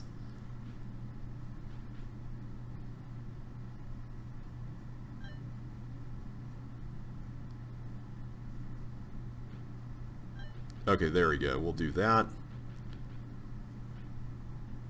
Okay, now I just got to navigate this over to where it needs to be. Is this based on the walls of pigeonholes, by the way? I'm just looking here. I don't think it is, because the pattern on the upper right was different. Also, did I not get my keys? I did not get my keys. I want to say the pattern on the upper right was different, because it was like a complete spiral in the level layout, I think. I can't even get in there. Okay, I'm pretty sure as long as I stay here in the middle, I'm safe. So let's do that. In the meantime, we've got our own little situation here with Chip and this centipede dude here. Which, I can just send him in there. That works. Not sure that was the right thing to do. But considering that it seems like most of the things here involve monsters and trapping them, I'm assuming we don't need to use them on stuff. But now we've got an interesting situation with blocks. That's a little worrying. What am I supposed to do with these blocks? I don't know where I'm supposed to get a red key from. Apparently there. So where do I... Hang on a sec. Where's the toggle thing?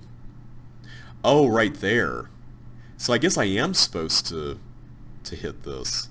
So maybe Chip will free me later on. Maybe that's how it works. So let's go and do it, I guess.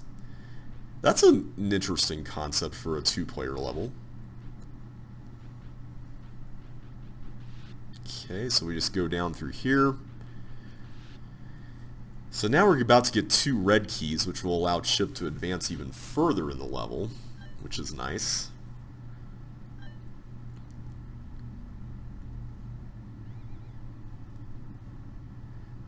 Okay, so you can go through that. There doesn't seem to be anything particularly crazy about this room. Okay, we'll just let you go in a circle there. Alright, so now we get this section. I see we've got another red door here, so this will open the way back to Melinda's neck of the woods. But now that bug can go in here, which kind of worries me a little bit. Yeah. Huh, so I'm apparently supposed to get monsters through that. Well, let's just go around and see what we can do for now, I guess. Okay, this guy is completely trapped. Oh, wait a minute. No, I can use the yellow teleports to circumvent that. That's how you do it. I bet that's what you're supposed to do. You gotta think with portals here. So I'm just gonna get the remaining chips for now. So like rooms like this, I can't use the yellow teleports in. We've established that they can only work on normal floor. But that's totally fine. I think we've got enough monsters elsewhere in the level to work with. So okay, and I see that we've got this here. I don't know if this is supposed to indicate that we can use the block on the ending area, because I think we're pretty close to the ending area. The one thing I am kind of a little curious about, though, is that I can't pick up the yellow teleports at the moment, because they're completely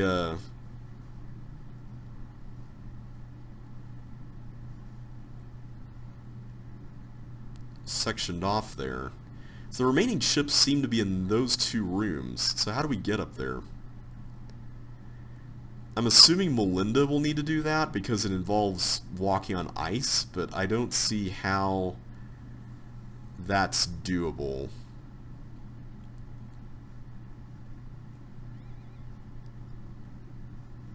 I still don't know how to pick up the yellow teleports. That's what's a little troublesome. Good thing I didn't run into that.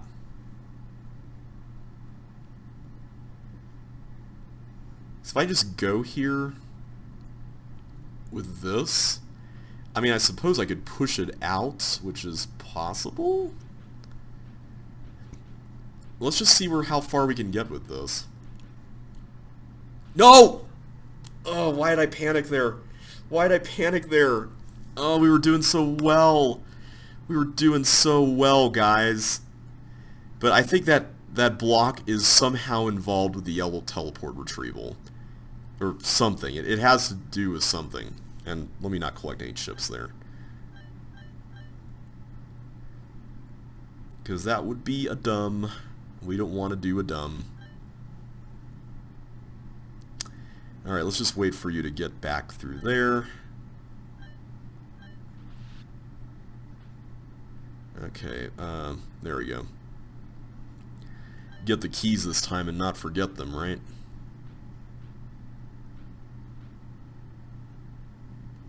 Wait, did I cook it? Should I not have gotten the chip there? No, I'm good. I can just do that. Alright, so now we do you, and now you go around. There we go. Easy peasy. Wasn't nearly as bad as I thought it initially was. Okay, now we let Chip do his thing. So yeah, all of these monsters, I'm assuming, will be used with the yellow teleport. I just don't know how yet.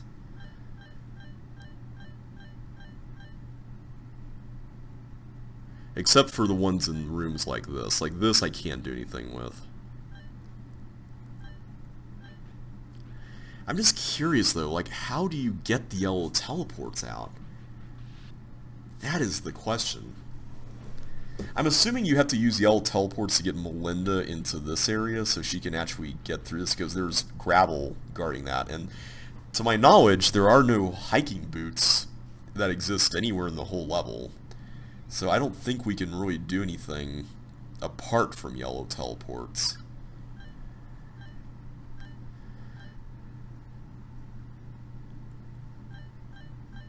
Yeah, because here, that's completely surrounded. That's surrounded. I mean, that's like... There's floor tiles everywhere. There's no way out. It's really strange. Like, I don't understand how you're... Wow. I can't believe I did that. I hate doing that because for every little failure like that, that's completely my fault. That's just really dumb like that. I mean, it doesn't even matter that's my fault. The fact that it's a failure at all, that's like another 10 minutes added to the video like we were demonstrating last night. See, I'm recording this the day after the last session.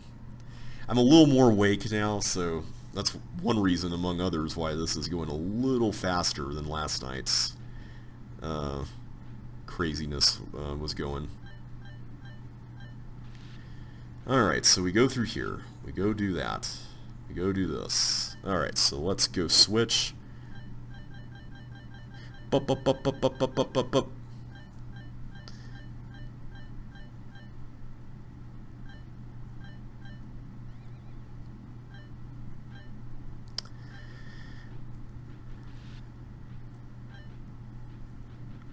It's fun to block slap in CC2. I don't know, there's just something really satisfying about block slapping.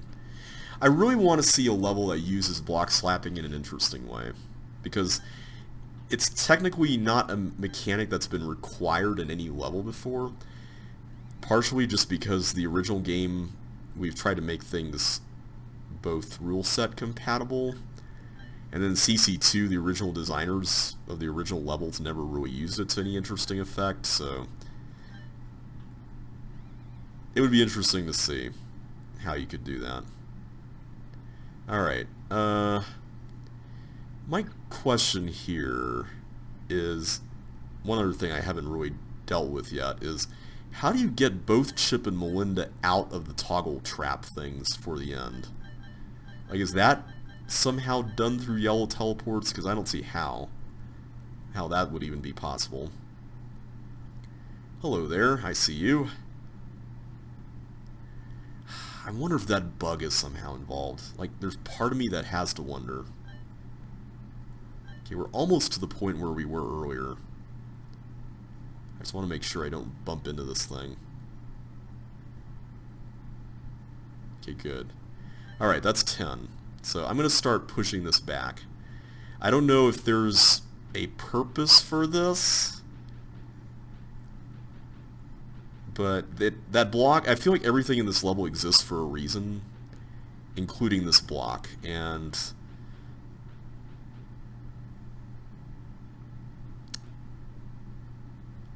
okay, I'm a little concerned that we messed it up.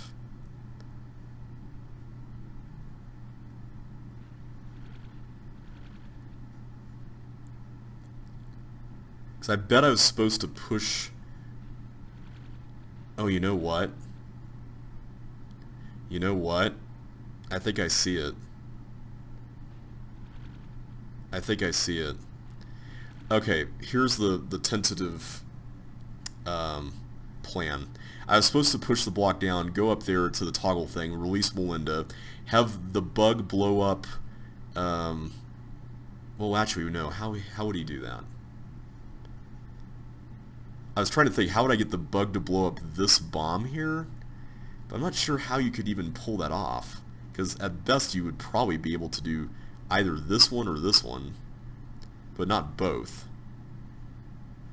So maybe this was not... I was thinking that somehow you could get the block to sit there and then extract the teleports that way. Like, that would make sense, right? I just don't know how you would do that.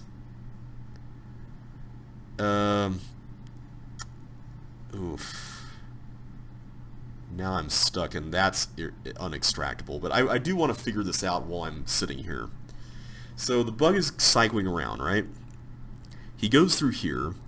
We could put the block here, and he could go there. What exactly does that accomplish? I don't know. But hang on. Going that way, there isn't another block, is there? Yeah, I don't see another one, unless there's one over here that we missed. But even if there were, I can't take it through this room. No! Oh, I do not like that bug. That bug is a little mean as an inclusion in the level.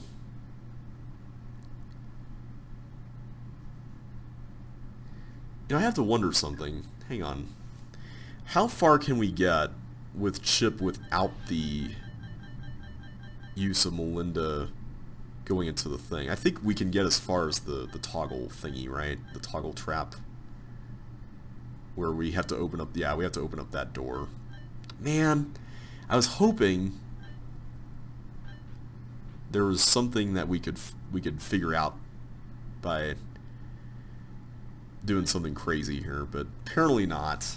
That's a little bit of a bummer. Okay, we'll speed this up a little more here. Oh, that was silly. But it worked out for the best. Let's go ahead and get these. Yeah, I don't know how to extract the yellow teleports. That's gonna be a thing. I'm really curious to know how it's done, though. Because as far as I know, that block is required for that, and I almost died. Okay, and I'm stuck here until Chip can release me. So everything up to the point we were at is required, as far as I know. Like I don't think there's anything else we can do about those areas, other than what we have been doing.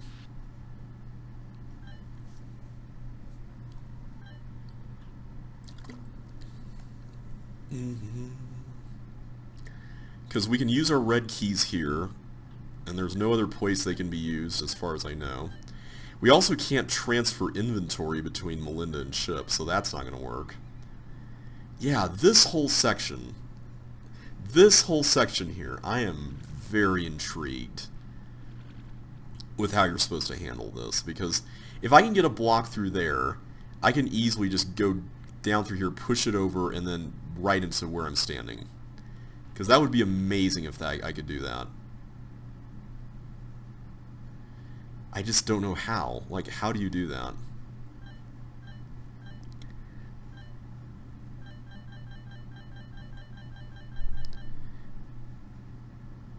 Like, if I could actually extract the teleports, that would be one thing.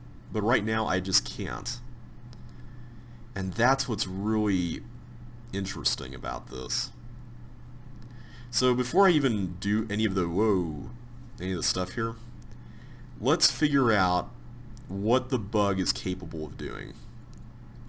Because from where I'm standing here, pushing the block into the room, I feel like that's the only thing you can really accomplish, right? But I'm wondering, though, is there a toggle trap we can access on this side? There's that one. Now that's interesting, because Melinda can get into that one. But as far as I know, there are no toggle traps up here. Like, that I can see. There's the toggle door area, but there's no traps. So Melinda can get in here, which is very, very interesting. If I had items to drop, this would be one thing, but I don't have anything like that. So, unfortunately, we're kind of left to wonder what options there are left for us. And at the moment, I don't really see anything that's workable.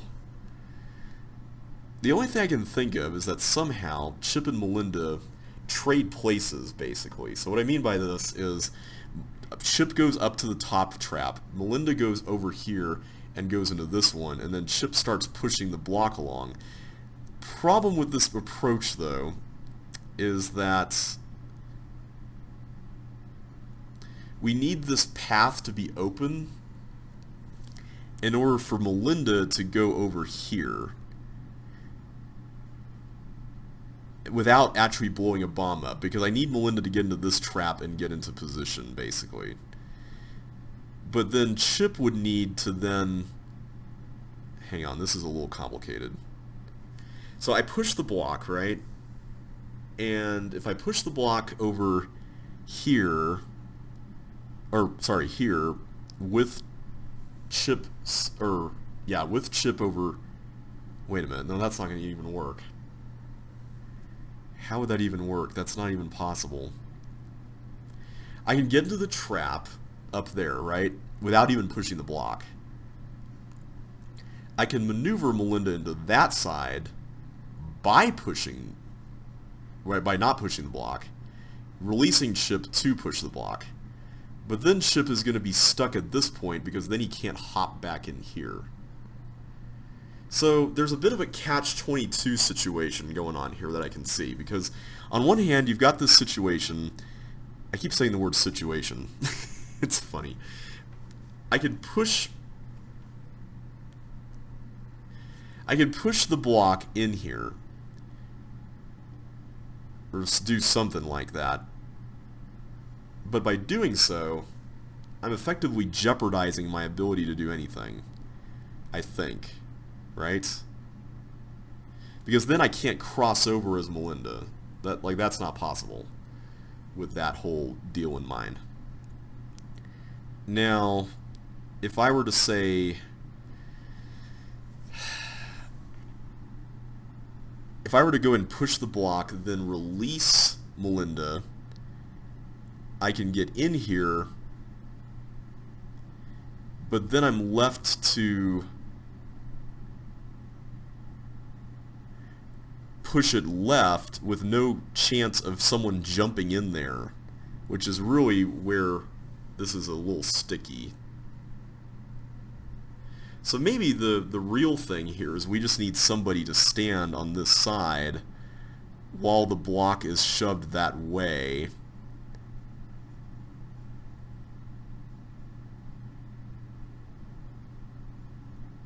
I don't know. I feel like I need to actually do this in order to visualize it, so I hate doing that, though, because I feel like I'm setting myself up for failure.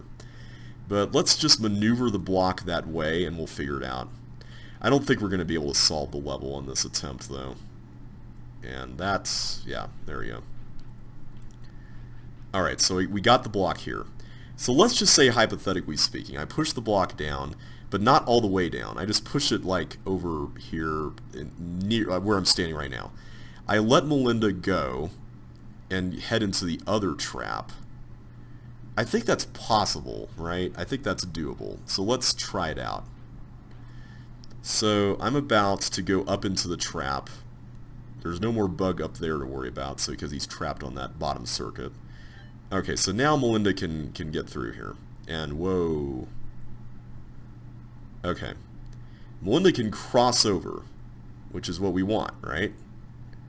Melinda can do this. That frees up Chip to push the block down. But then Melinda is going to be trapped here. Oh wait, but that's not bad, because then... Wait a minute. I wasted so much time thinking this through. I regret that. Chip can just go right back up. Okay, so this is not quite the restrictive mess I was imagining. It is still a mess, but it's a doable mess, I think. Okay, so if I push this here, Chip can then push it left. But then that begs the question, how in the world do you navigate left? Right? Because I've gotten the block down here, which is good. Like, we wanted that. But now we've got a new problem of how do we get Chip to go, or Melinda to go left to retrieve the block later. Right? Because that's kind of our predicament at the moment. I still don't understand how, unless the bug is supposed to go into this toggle thing. Is that what we're supposed to do? Is we're supposed to lead the bug into this?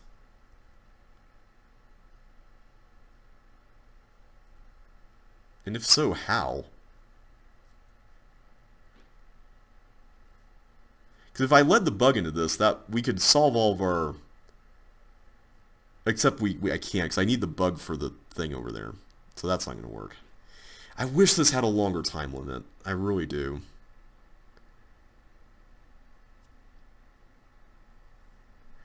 I just don't see how you're supposed to get over there with this in play. Unless that's really it. I'm just supposed to go in, push the block over. See if I have enough time to even test this out. Oh. Well, that was a dumb place to leave it. Why did I put it there? Oh. Wow. Okay, I don't even know how you would get around that. I mean, I can't extract it from any point. Well, that's right there. I mean, what? What? What? Okay. I'm going to skip this for now. I'm going to have to look up the solution later on, but for now I'm going to give it a 3. We've been on this level long enough, and we need to get going here. So let's skip this one and move on to rabbit teeth. Okay, rabbit teeth. Okay, I don't get it. Is the teeth supposed to go in here? I'm going to assume the teeth is supposed to go in there. He didn't make it in. Okay. Let's just run around. Okay, good. So is the teeth basically just... Okay, yeah. Okay, this seems pretty straightforward.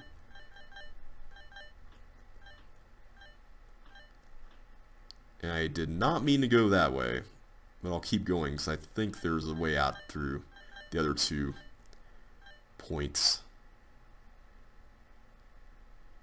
Okay, that's a little worrying. I guess I'll have to hit the button as I'm going through the room myself.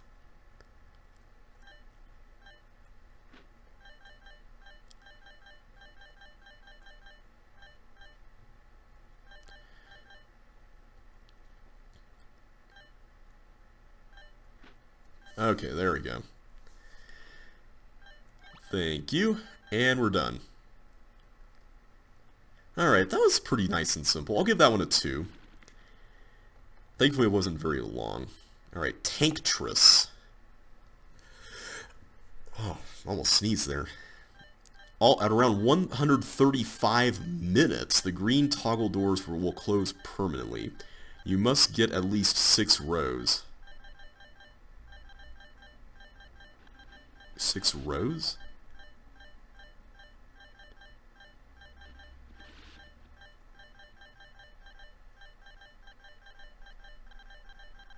Okay. 6 rows worth of these, I'm assuming. Come on.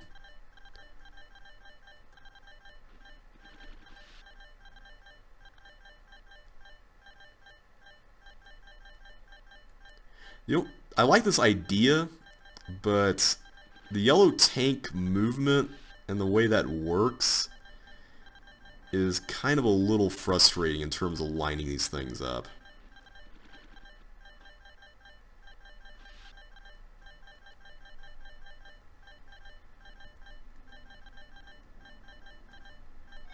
There we go.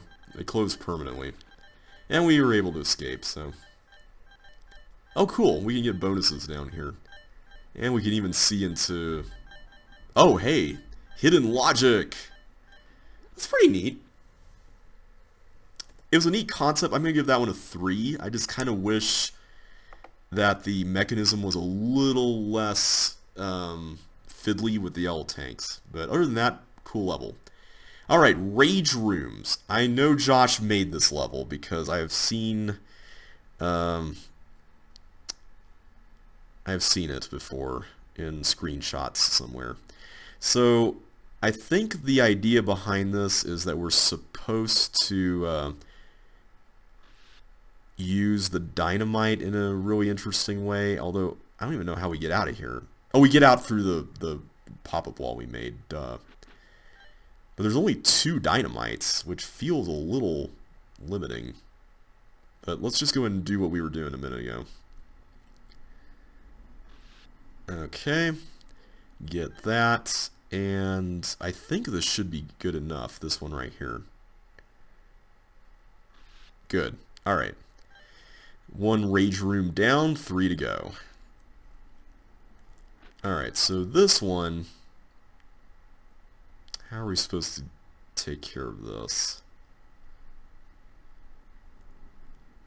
I feel like this would open up a path through to there, but that doesn't let us get that dynamite, which is what we need. Oof, how are you supposed to do this? Just, I can't plop this down here because then I don't have anywhere safe to go. Yeah, I don't understand how you're supposed to do this one. That would destroy both of the chips. I can't put it there. I can't put it there. So really, I think my only option is here. I don't know what this does, though.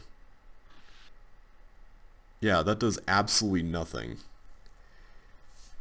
Let's go to that one again. I feel like we've missed stuff. I mean, the only thing I can think of is that you're supposed to carry another dynamite from a different room into this room, but that'd be a little weird. Because I'm still in the same predicament. Like, nothing got solved by doing that. So, whoa. I am so sorry about doing that again. Knocked the microphone right off my table. Alright. The only thing I can think of is that we need to carry another piece of dynamite from a different area into that one. Like, that's the only thing that would make sense.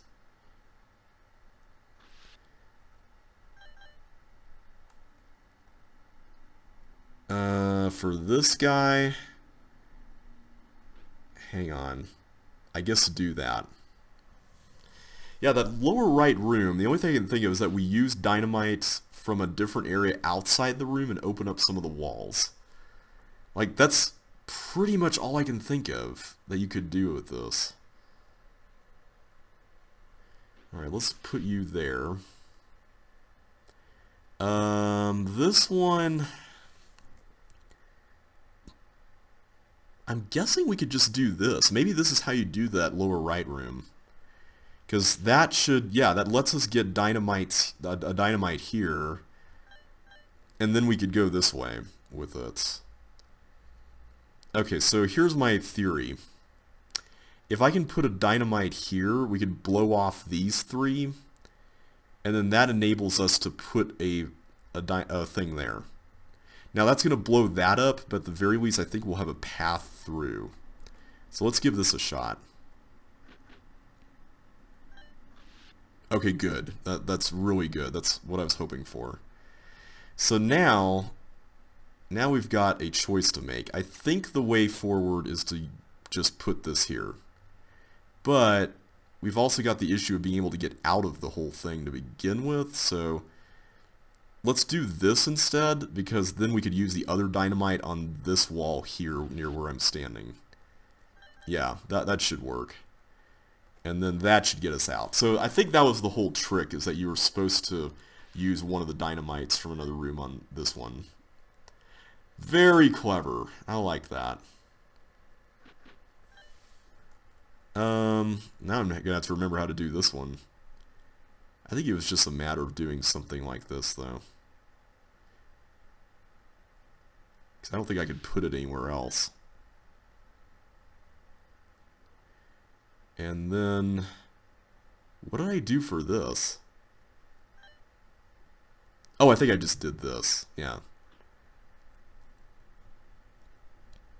There we go. Nice and easy. That was a really cool level. I'm going to give that one a 4. I think that was really well designed. I like the way the concept was built upon and how you had to think outside the box a little bit. Alright, moving on to Feeling Green. Question mark. I think this is by Andrew Menzies. Green slime is deadly to all except dirt/ice blocks, which remove it, ghosts, which ignore it, and blobs, which spread it. I didn't talk about this in the last video, but I figured this might be a good place to talk about this. I don't know what the plans are for CC2 in terms of, I guess what you could call a tutorial set, even though that may be a misnomer. because the original CC2 had tutorials, but they were very, I guess you could say, condensed, and that was totally not what I should have done. They just packed all these ideas into like a couple of levels, and it didn't really quite work out very well. Because for one thing,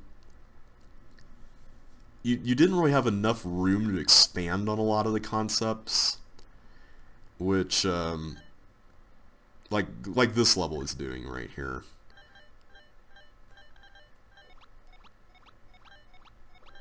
Okay, there we go.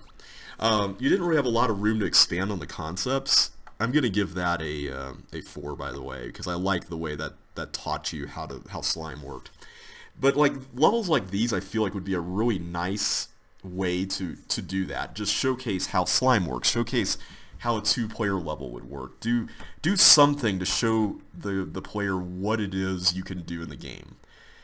And in fact, I was thinking last night about raising my rating on Thievish Ghost, because I really liked that level despite taking like a whole hour on it last night.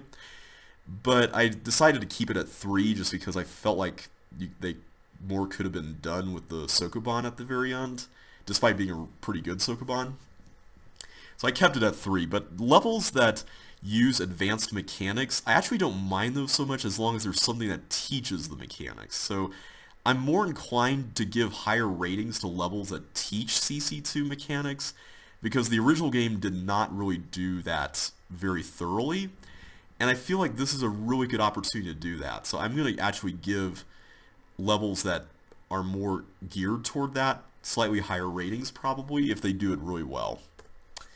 Alright, bouncy balls. Okay, what's going on with this? We've apparently got some ball cloners. Oh, I see. So we're supposed to use the... Okay. There we go.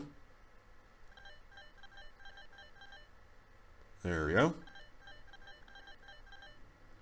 Ta-da! We got it. And now we got a helmet, so we could just slip right on through here. This just looks like an item swapper, for the most part. Just go back and forth here. I don't know what's triggering the extra cloning, though. Like, what's doing that? Because they're not pressing the button. Oh, whoops. That might have been a mistake.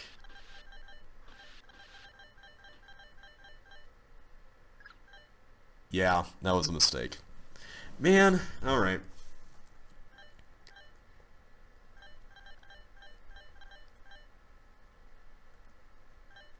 So we get 3 red keys right off the bat, and I'm pretty sure we have to use these right away. Or maybe not.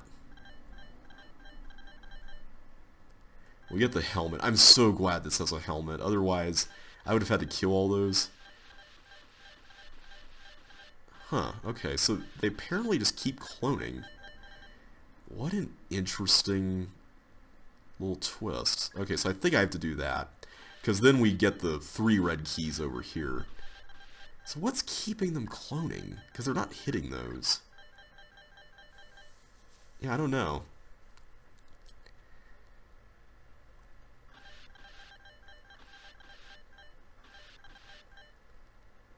There must be something hidden in those blocks that's doing it.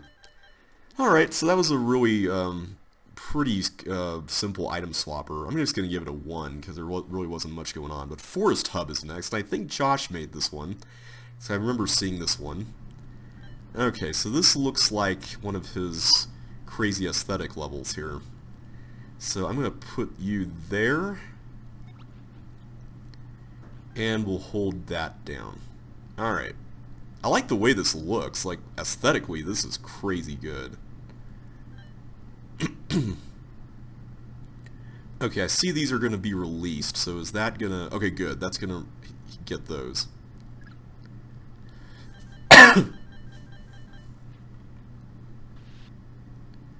Alright, I'm assuming we need to push these into there, right? Because I see there's a Yeah, there's a yellow key thing there.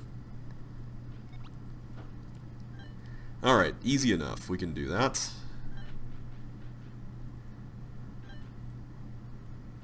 Okay, what's coming up? We need a red key next, apparently.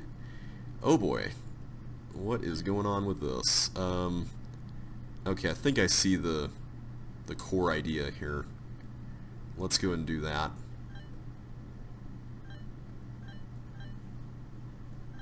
Good, okay. I was worried I was going to mess that up. That was a cool concept, though. And I like the fact that you can just do that. You don't have to go all the way spiraling back and... Oh, I forgot to actually get the thing I came for, which was a red key. Alright. I don't know if we have to press the button yet again, but I'm just going to leave it be for now. Alright, let's go through this door. Okay, what are we doing with this? You can't go this way. It seems this hub has been flooded.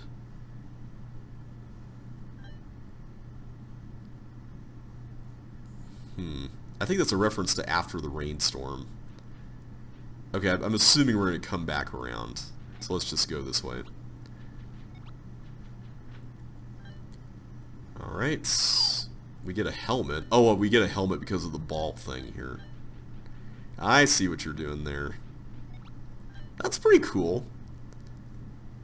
A lot of Josh's levels involve really simple like item swapping and stuff, but he has a way, I don't know how he does this, but he has a way of making the process of going through all that feel really fun. And I don't know how to describe that except that it's really satisfying. I see we're also going to have to come back here with flippers, presumably. Okay, we get some... Oh, this looks interesting. Okay. We have a blue key, but I think we're going to have to go through these recessed walls. Yeah. Except for that one. Okay, we don't have any keys right now, so let's just freely go through here. I'm going to take the opportunity to get this chip right away.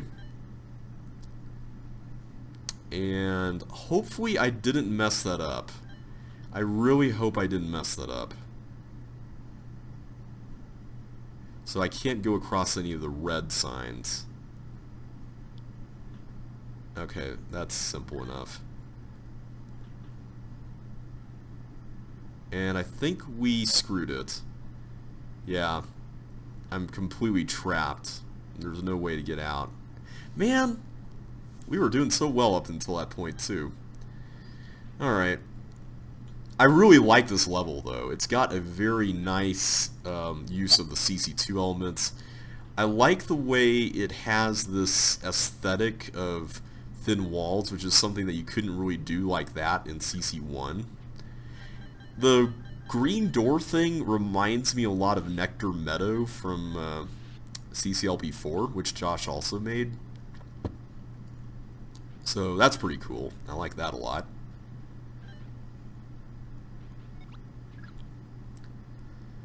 Okay, hopefully we don't mess this one up.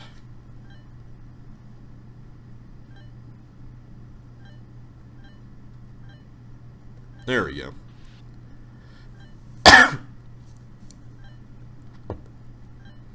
don't know what's been going on, but I've had allergies or something, because my throat's been really gunky lately. So back in April, I haven't mentioned this yet, but back in April, I forgot the red key again. I got bronchitis, and I feel like I've been constantly struggling to get out of that for like the last 2 or 3 months or so, which is pretty sad. It's also one of the reasons why I wasn't really coming back to LPing so quickly as well. But things are slowly getting better. My voice is getting there. Alright, we need to figure out a better way through the no sign maze. I'm guessing we used a recessed wall we didn't need to use. I'm assuming that's what we missed. I like this section. it kind of adds a little bit of aesthetic variety to the level, even if it's a little, it may be a little too solve it selfish, but I'm not going to complain about that. Okay, yeah, I didn't have to go through that one.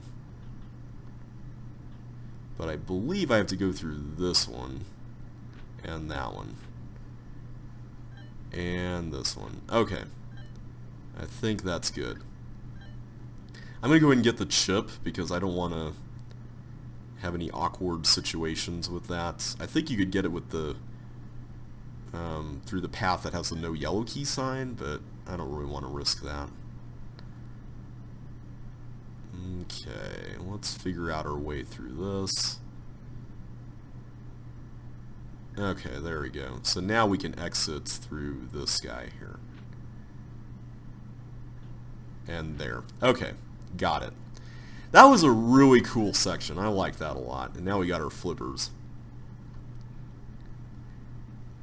Nothing else to do in here, so let's just leave. Get the remaining ships, which I think are all in this room, right? I see we've got a socket with a green key right there. So I guess now we just need to find a path outward, because a lot of these are... Oops, I don't know if I should have pushed that. A lot of these are blocked off by the thin walls. So where do we escape from here, is the question. I guess I don't have to worry about that, because I can just go around this way.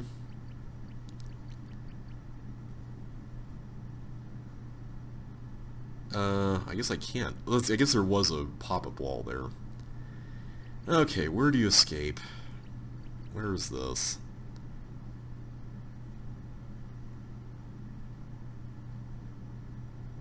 Oh, here we go.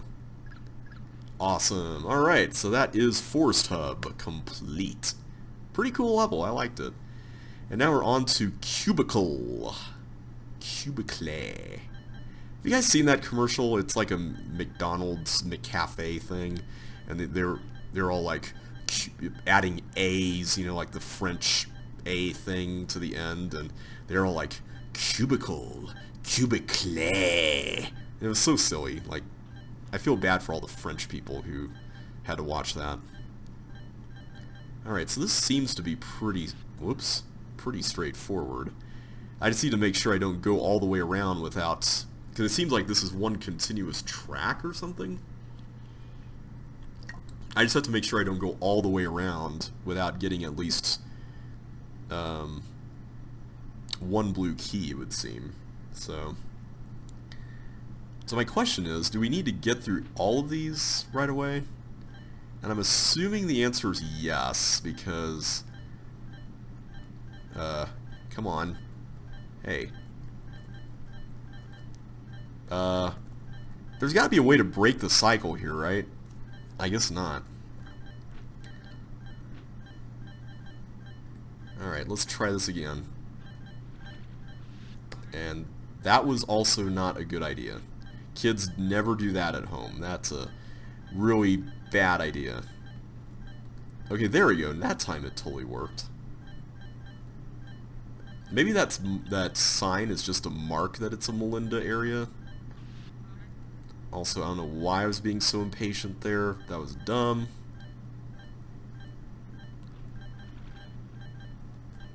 Okay. So I can just wait right here instead of doing what I did. There we go. Much, much better. I don't know what the teeth there are for, but I like the look of that.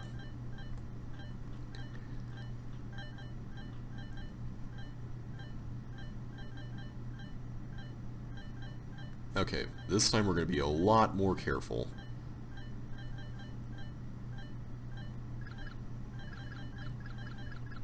Okay, I guess we had enough yellow keys.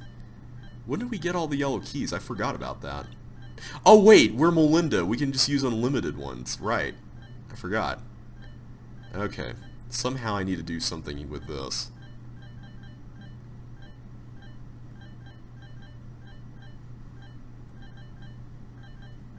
There we go. So now that's held down. Okay, so far so good.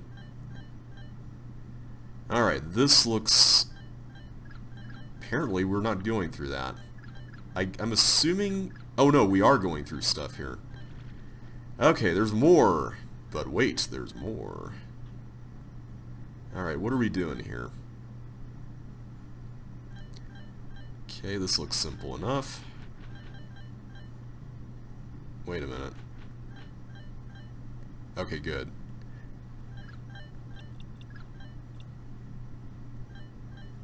Okay, can we go up there through that fire, or is that unsafe? I think that's unsafe. But we can do this. So, I notice we've got speed boots here, which is a little intimidating, not gonna lie. That's a little intimidating. Especially with thieves right there like that. So, I think what we have to do... Hang on a sec. I don't even know where we're going next. That's what's scary about this. I think what we could do is drop this here, then drop the fire boots there, and then go down, go through the thief, and then go out this way. So let's do that. Oh, except now I can't get through the... that's going to be a problem. Except maybe not. Hang on. If I do that, and I do this... No! Ugh! I thought I could just leave like I did in that one level, the one from last time, you remember, the one where we had to like drop the boots and then just quickly press the up key and all that? You remember that. We had some good times on that level. And why did I just walk over there? I have no idea. Oh my goodness. We're so close to the end of this pack, too. We're going to be done here pretty soon, hopefully. I'd be really curious to watch a replay of that new and improved life level, because that seemed interesting from a solution standpoint. I think we have the basic idea of what that level involved, and that was also unfortunate. I shouldn't have gotten off at that point. I think we've got the basic idea of what that level entails. It's just a matter of figuring out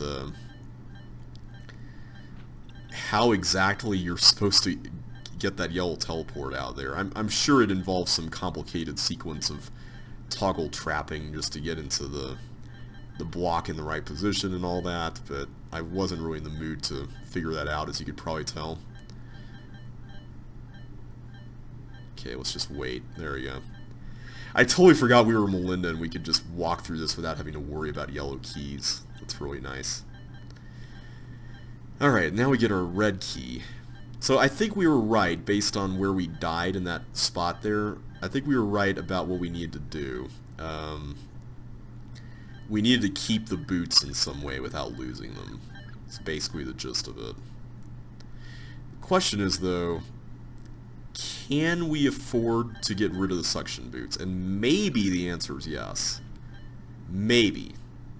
I don't know.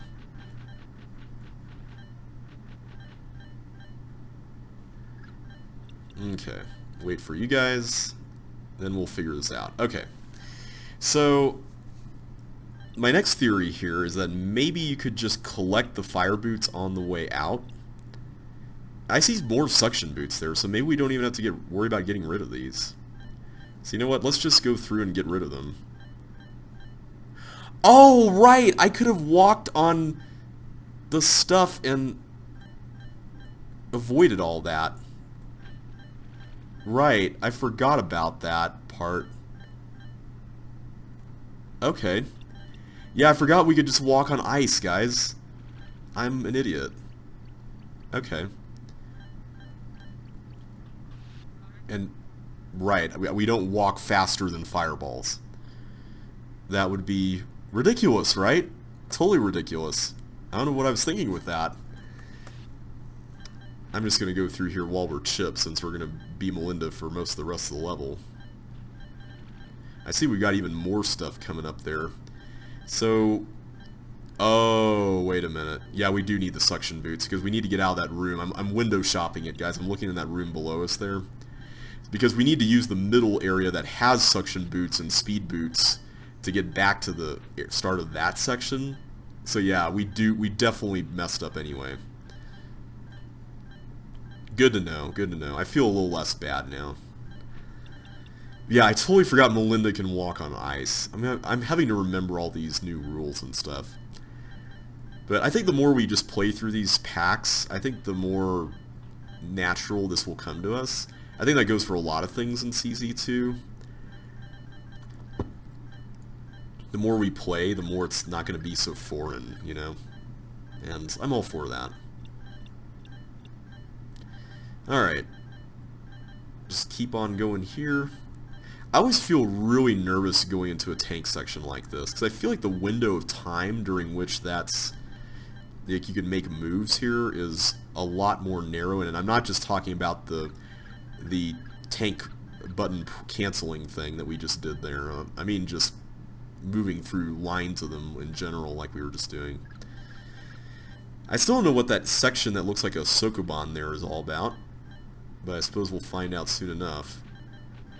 I'm gonna wait. I don't want to risk it.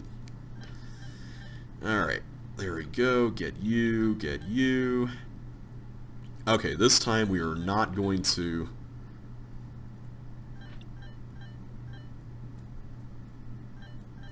Okay, there we go. So we're going to have every boot here. Okay, now we're not going to... Okay, good. Okay, so we actually get boots right here, which is interesting.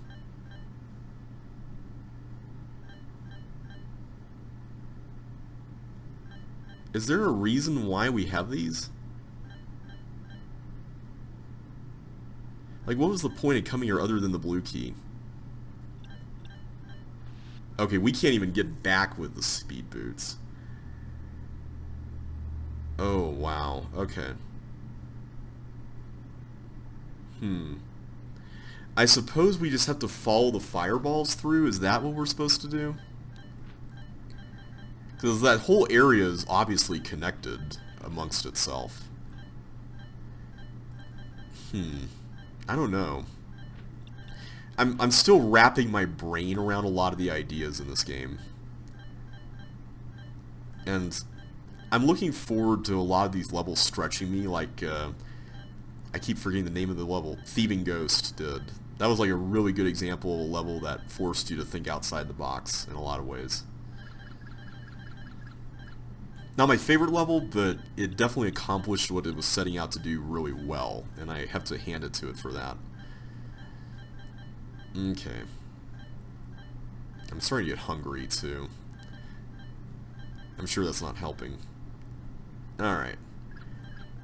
I forgot that the tank button canceling press thing is actually a lot more lenient in CC2 than it is in Lynx. So that area on the right, I just looked at it. I didn't see anything particularly suspicious-like there. This area as well, I don't see what the point of going through here other than to get back to the area we were at is, which maybe that's all it is. Okay, let's not do anything with that. I'm just going to go through here. This is an interesting challenge from a dexterity standpoint, I will admit. It's just a matter of like not holding down your arrow keys so much, I guess. Okay, so I'm assuming there's nothing special about this area here, right? Yeah, nothing in there. So I'm guessing that's just for bonuses, that section there. That would make the most sense, I would say. Okay, let's just get out of here. Apparently that's not what you do. Oh, there we go. So do we just go along the outside all over again? I am really lost here.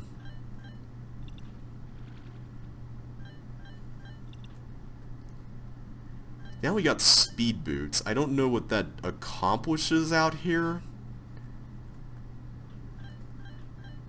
I would like to see some speed boot levels in the final set. Like, I feel like it could use that.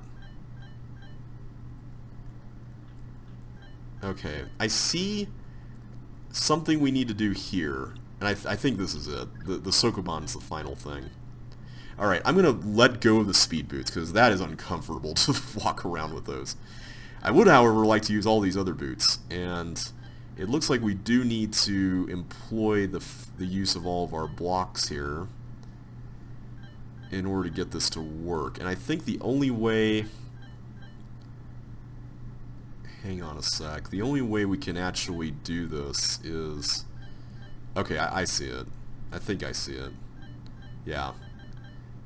We will have to go there, I think. And then push this down. And then this one... So this is basically going to have to go over here. This is going to have to go over here, and then the other two go there. Oh, that's on a thing. Okay. I did not realize that. No matter, though. We got it. What?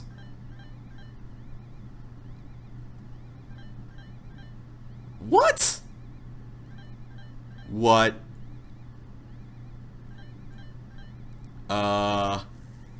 Apparently I was supposed to be Melinda at the end. Okay. I thought I was supposed to be Chip at the end, but evidently not.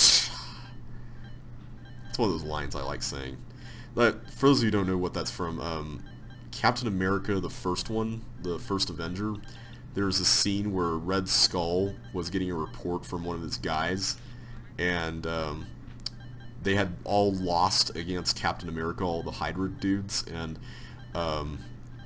one of them came back to give this report, and he said, "We fought to the last man." And it was just one of those lines that you hear in the theater, and you're like, oh no, you don't say that to a big bad supervillain. And then Red Skull's like, "Evidently not!" And then he like kills him right there. Like, I really love that. I thought it was a great showcase of a silly villain, you know, thing to do, like, silly thing to do in front of a supervillain kind of situation, you know? Okay, so the whole point of getting through the middle area is just to get the blue key and the suction boots, as far as I know. Okay. I like this level. I feel like it could be a little more interesting with some of the things it's having you do, because a lot of these things end up feeling like busy work and just like simple, just get this, go here, get that, go there, without like any interesting aesthetic or anything that undergirds it and provides a consistent theme. Like, that part would be really neat if it had a really cool theme or something, other than just square-shaped rooms or something like that. That seems to be what the level's focusing on. Okay, good. I was worried that I was going to bump right into the glider. Thankfully, that didn't happen. Okay. There we go. Alright, now that we're still Melinda, and we're not going to turn back into Chip. See, I guess I was thinking, like, if this were me, I probably would have required that. But I shouldn't be thinking that way. Also, why am I avoiding the water when I can just go right through it? Silly JB. I don't have to worry about that. I can go right here with the best of them. Yeah. I'm part of the glider crowd now, and I'm going to get rid of that again. Okay. So let's do what we did before. This was actually not all that difficult. I thought this was going to be really hard, but thankfully it wasn't.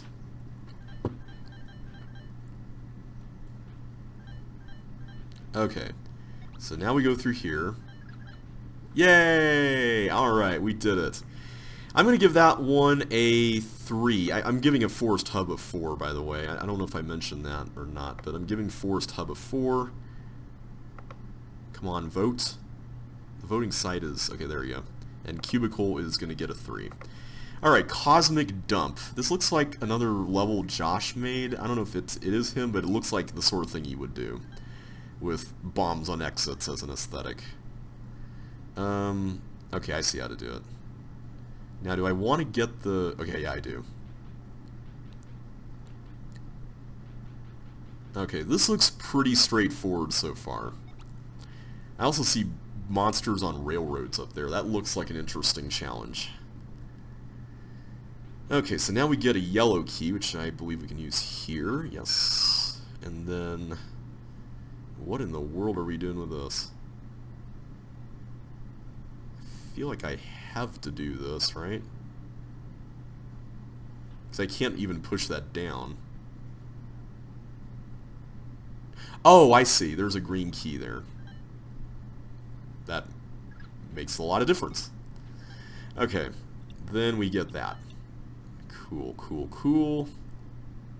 Alright, now we can actually safely traverse this thing. And I'm going to make sure to drop my boot there instead of on the slide. That would have been really, really painful. Okay, what do we have here? I think the idea here is that we need to guide this block along this. Perhaps maybe question mark? So I see what the gimmick here is. So let's leave the hook there. This is a really cool idea. I like this a lot. Yeah, you're going to have to go there next. And then we do that. And then we go back here again. Okay. That is really, really neat. I like that. Then we go here and get some chippos. Alright, so now this is going to turn for us and go this way. And apparently I'm going to have to lose my keys. My green key, particularly. Okay. Yeah, I saw those earlier. I just wanted to make sure I didn't have a nasty encounter with them. This kind of reminds me of a sort of Maze of the Dragons thing, like other 100 Tiles had. Ooh, I like that question mark up there, a random question mark. That's pretty cool. Alright, so I can go in here, and apparently I have to give my flippers up before I can go through this. And there's an exclamation point. I wonder if that means danger is afoot or something. Okay, so now I'm going to have to go through this. And presumably I'm going to have to shuffle these around in some way that makes sense. Probably by putting one over here. And then let's do this. This should work. I don't want to disrupt the gliders. I don't believe, yeah, they can't touch the exits, so. I like the way this works, where you have to cross this area that you could freely go through earlier. I know that's not a new thing, but it works really well here. And again, this is a very good use of, oh, I just realized, how am I supposed to extract that when it's sitting there?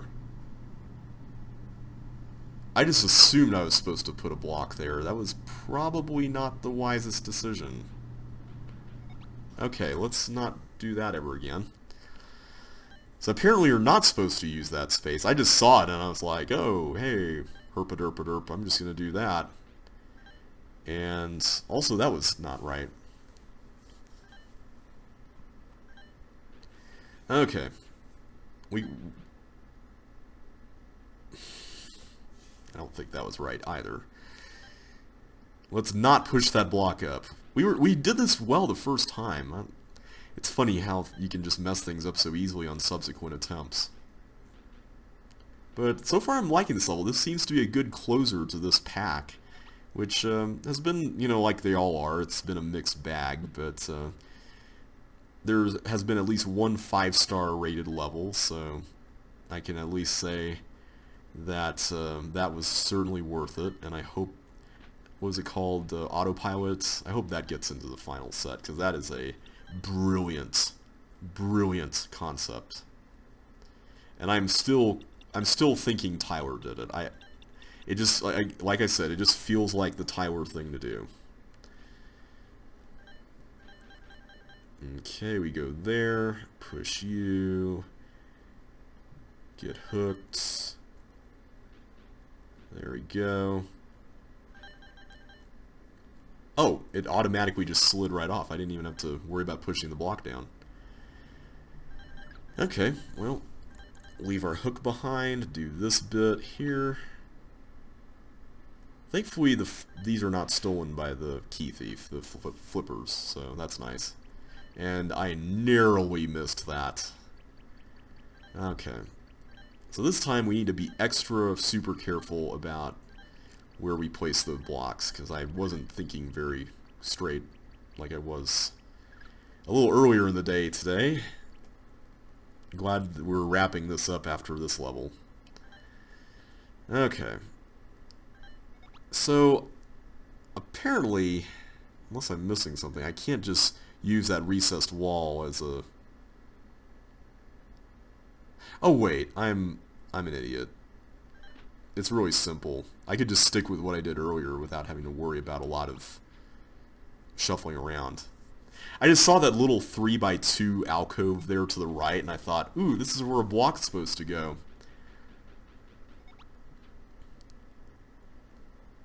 Yeah, this bomb on exit thing is really good since the level has no ice blocks. I guess it has the arrow blocks, but ooh, we got bowling balls? Okay, so apparently I don't want to... Okay, yeah, I was just making sure.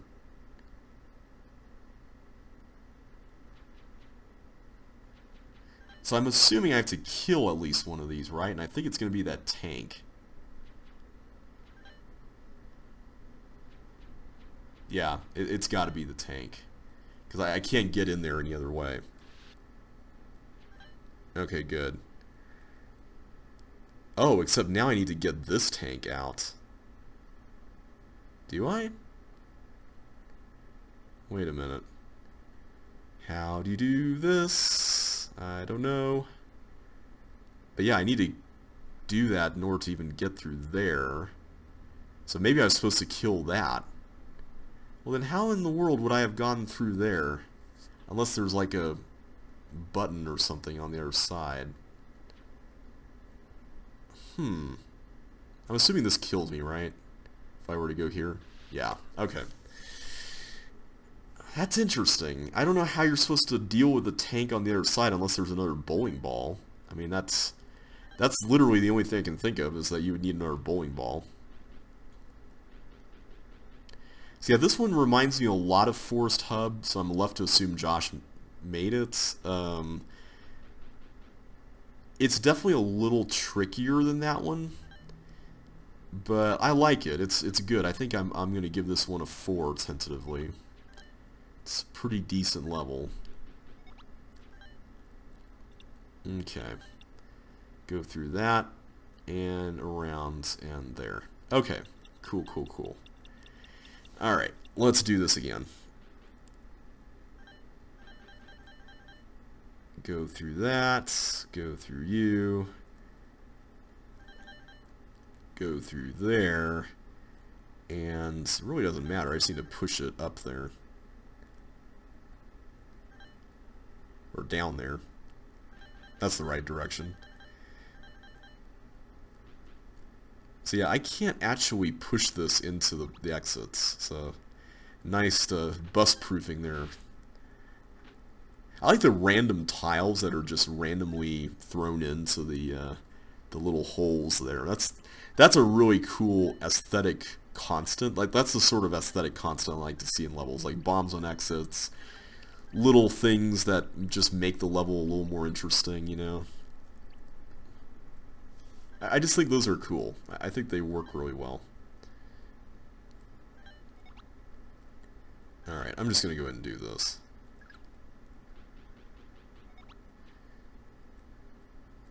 And I'll get the chip when we get to the right side blocks. I don't know if you could do anything with the gliders. I'd be curious if that were possible, but I don't think you can. At the very least, you're not meant to, it would seem.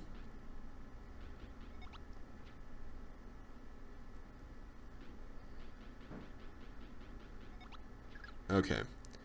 So, yeah, this whole section here, unless there's another bowling ball I'm missing, or you get fire boots, or you can press a tank button, I have to assume that the only thing you can really do is kill the tank over here.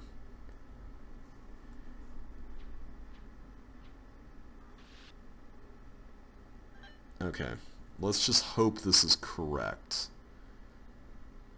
I'm going to go ahead and push that. That seems reasonable. Okay, there are fire boots, good.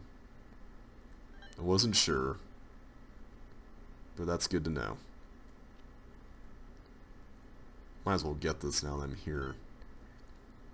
Okay, fire boot get. Go over there. Alright, so now where do we go? Is there anywhere else for us to go over this direction? No.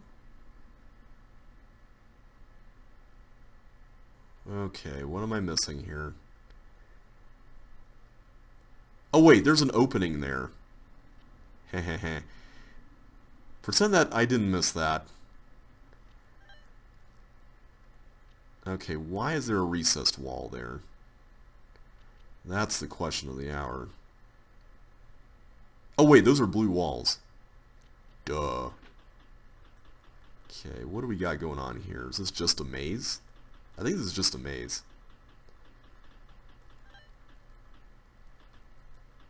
A little chip mine section. I know Josh likes those, so I'm guessing he made this. This feels like a Josh level. Please tell me that the... Okay, yeah.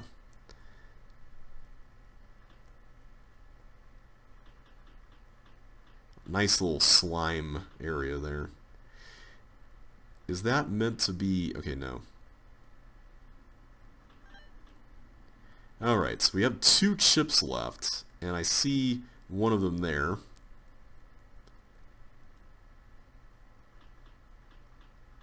I'm a little nervous with all these bombs there. Okay, good.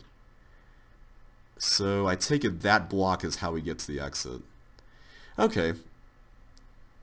Never hurts to end the level with a nice, simple path traversal thing. I kind of wish you didn't have to walk all the way around here at the end. That's kind of a little bit of a shame, but it works.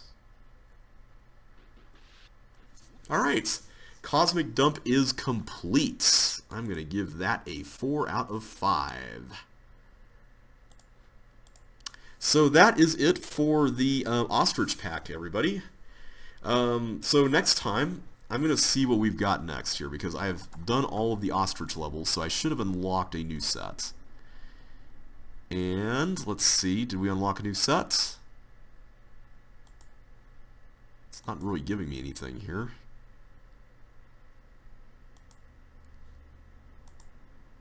Urchin. Okay, Urchin is the next pack. Alright, so next time we're going to take on the first half of the Urchin pack, but we'll do that in the next video. So once again, guys, thanks so much for watching. I really appreciate all the support and all the comments. I apologize for not doing a better job keeping up with comments over the last several months, or the channel in general, but I really want to thank you for the support, and I might do a separate video on this at some point, but I wanted to just acknowledge the 1,000 sub milestone on the channel as well, especially since I'm a little more awake tonight.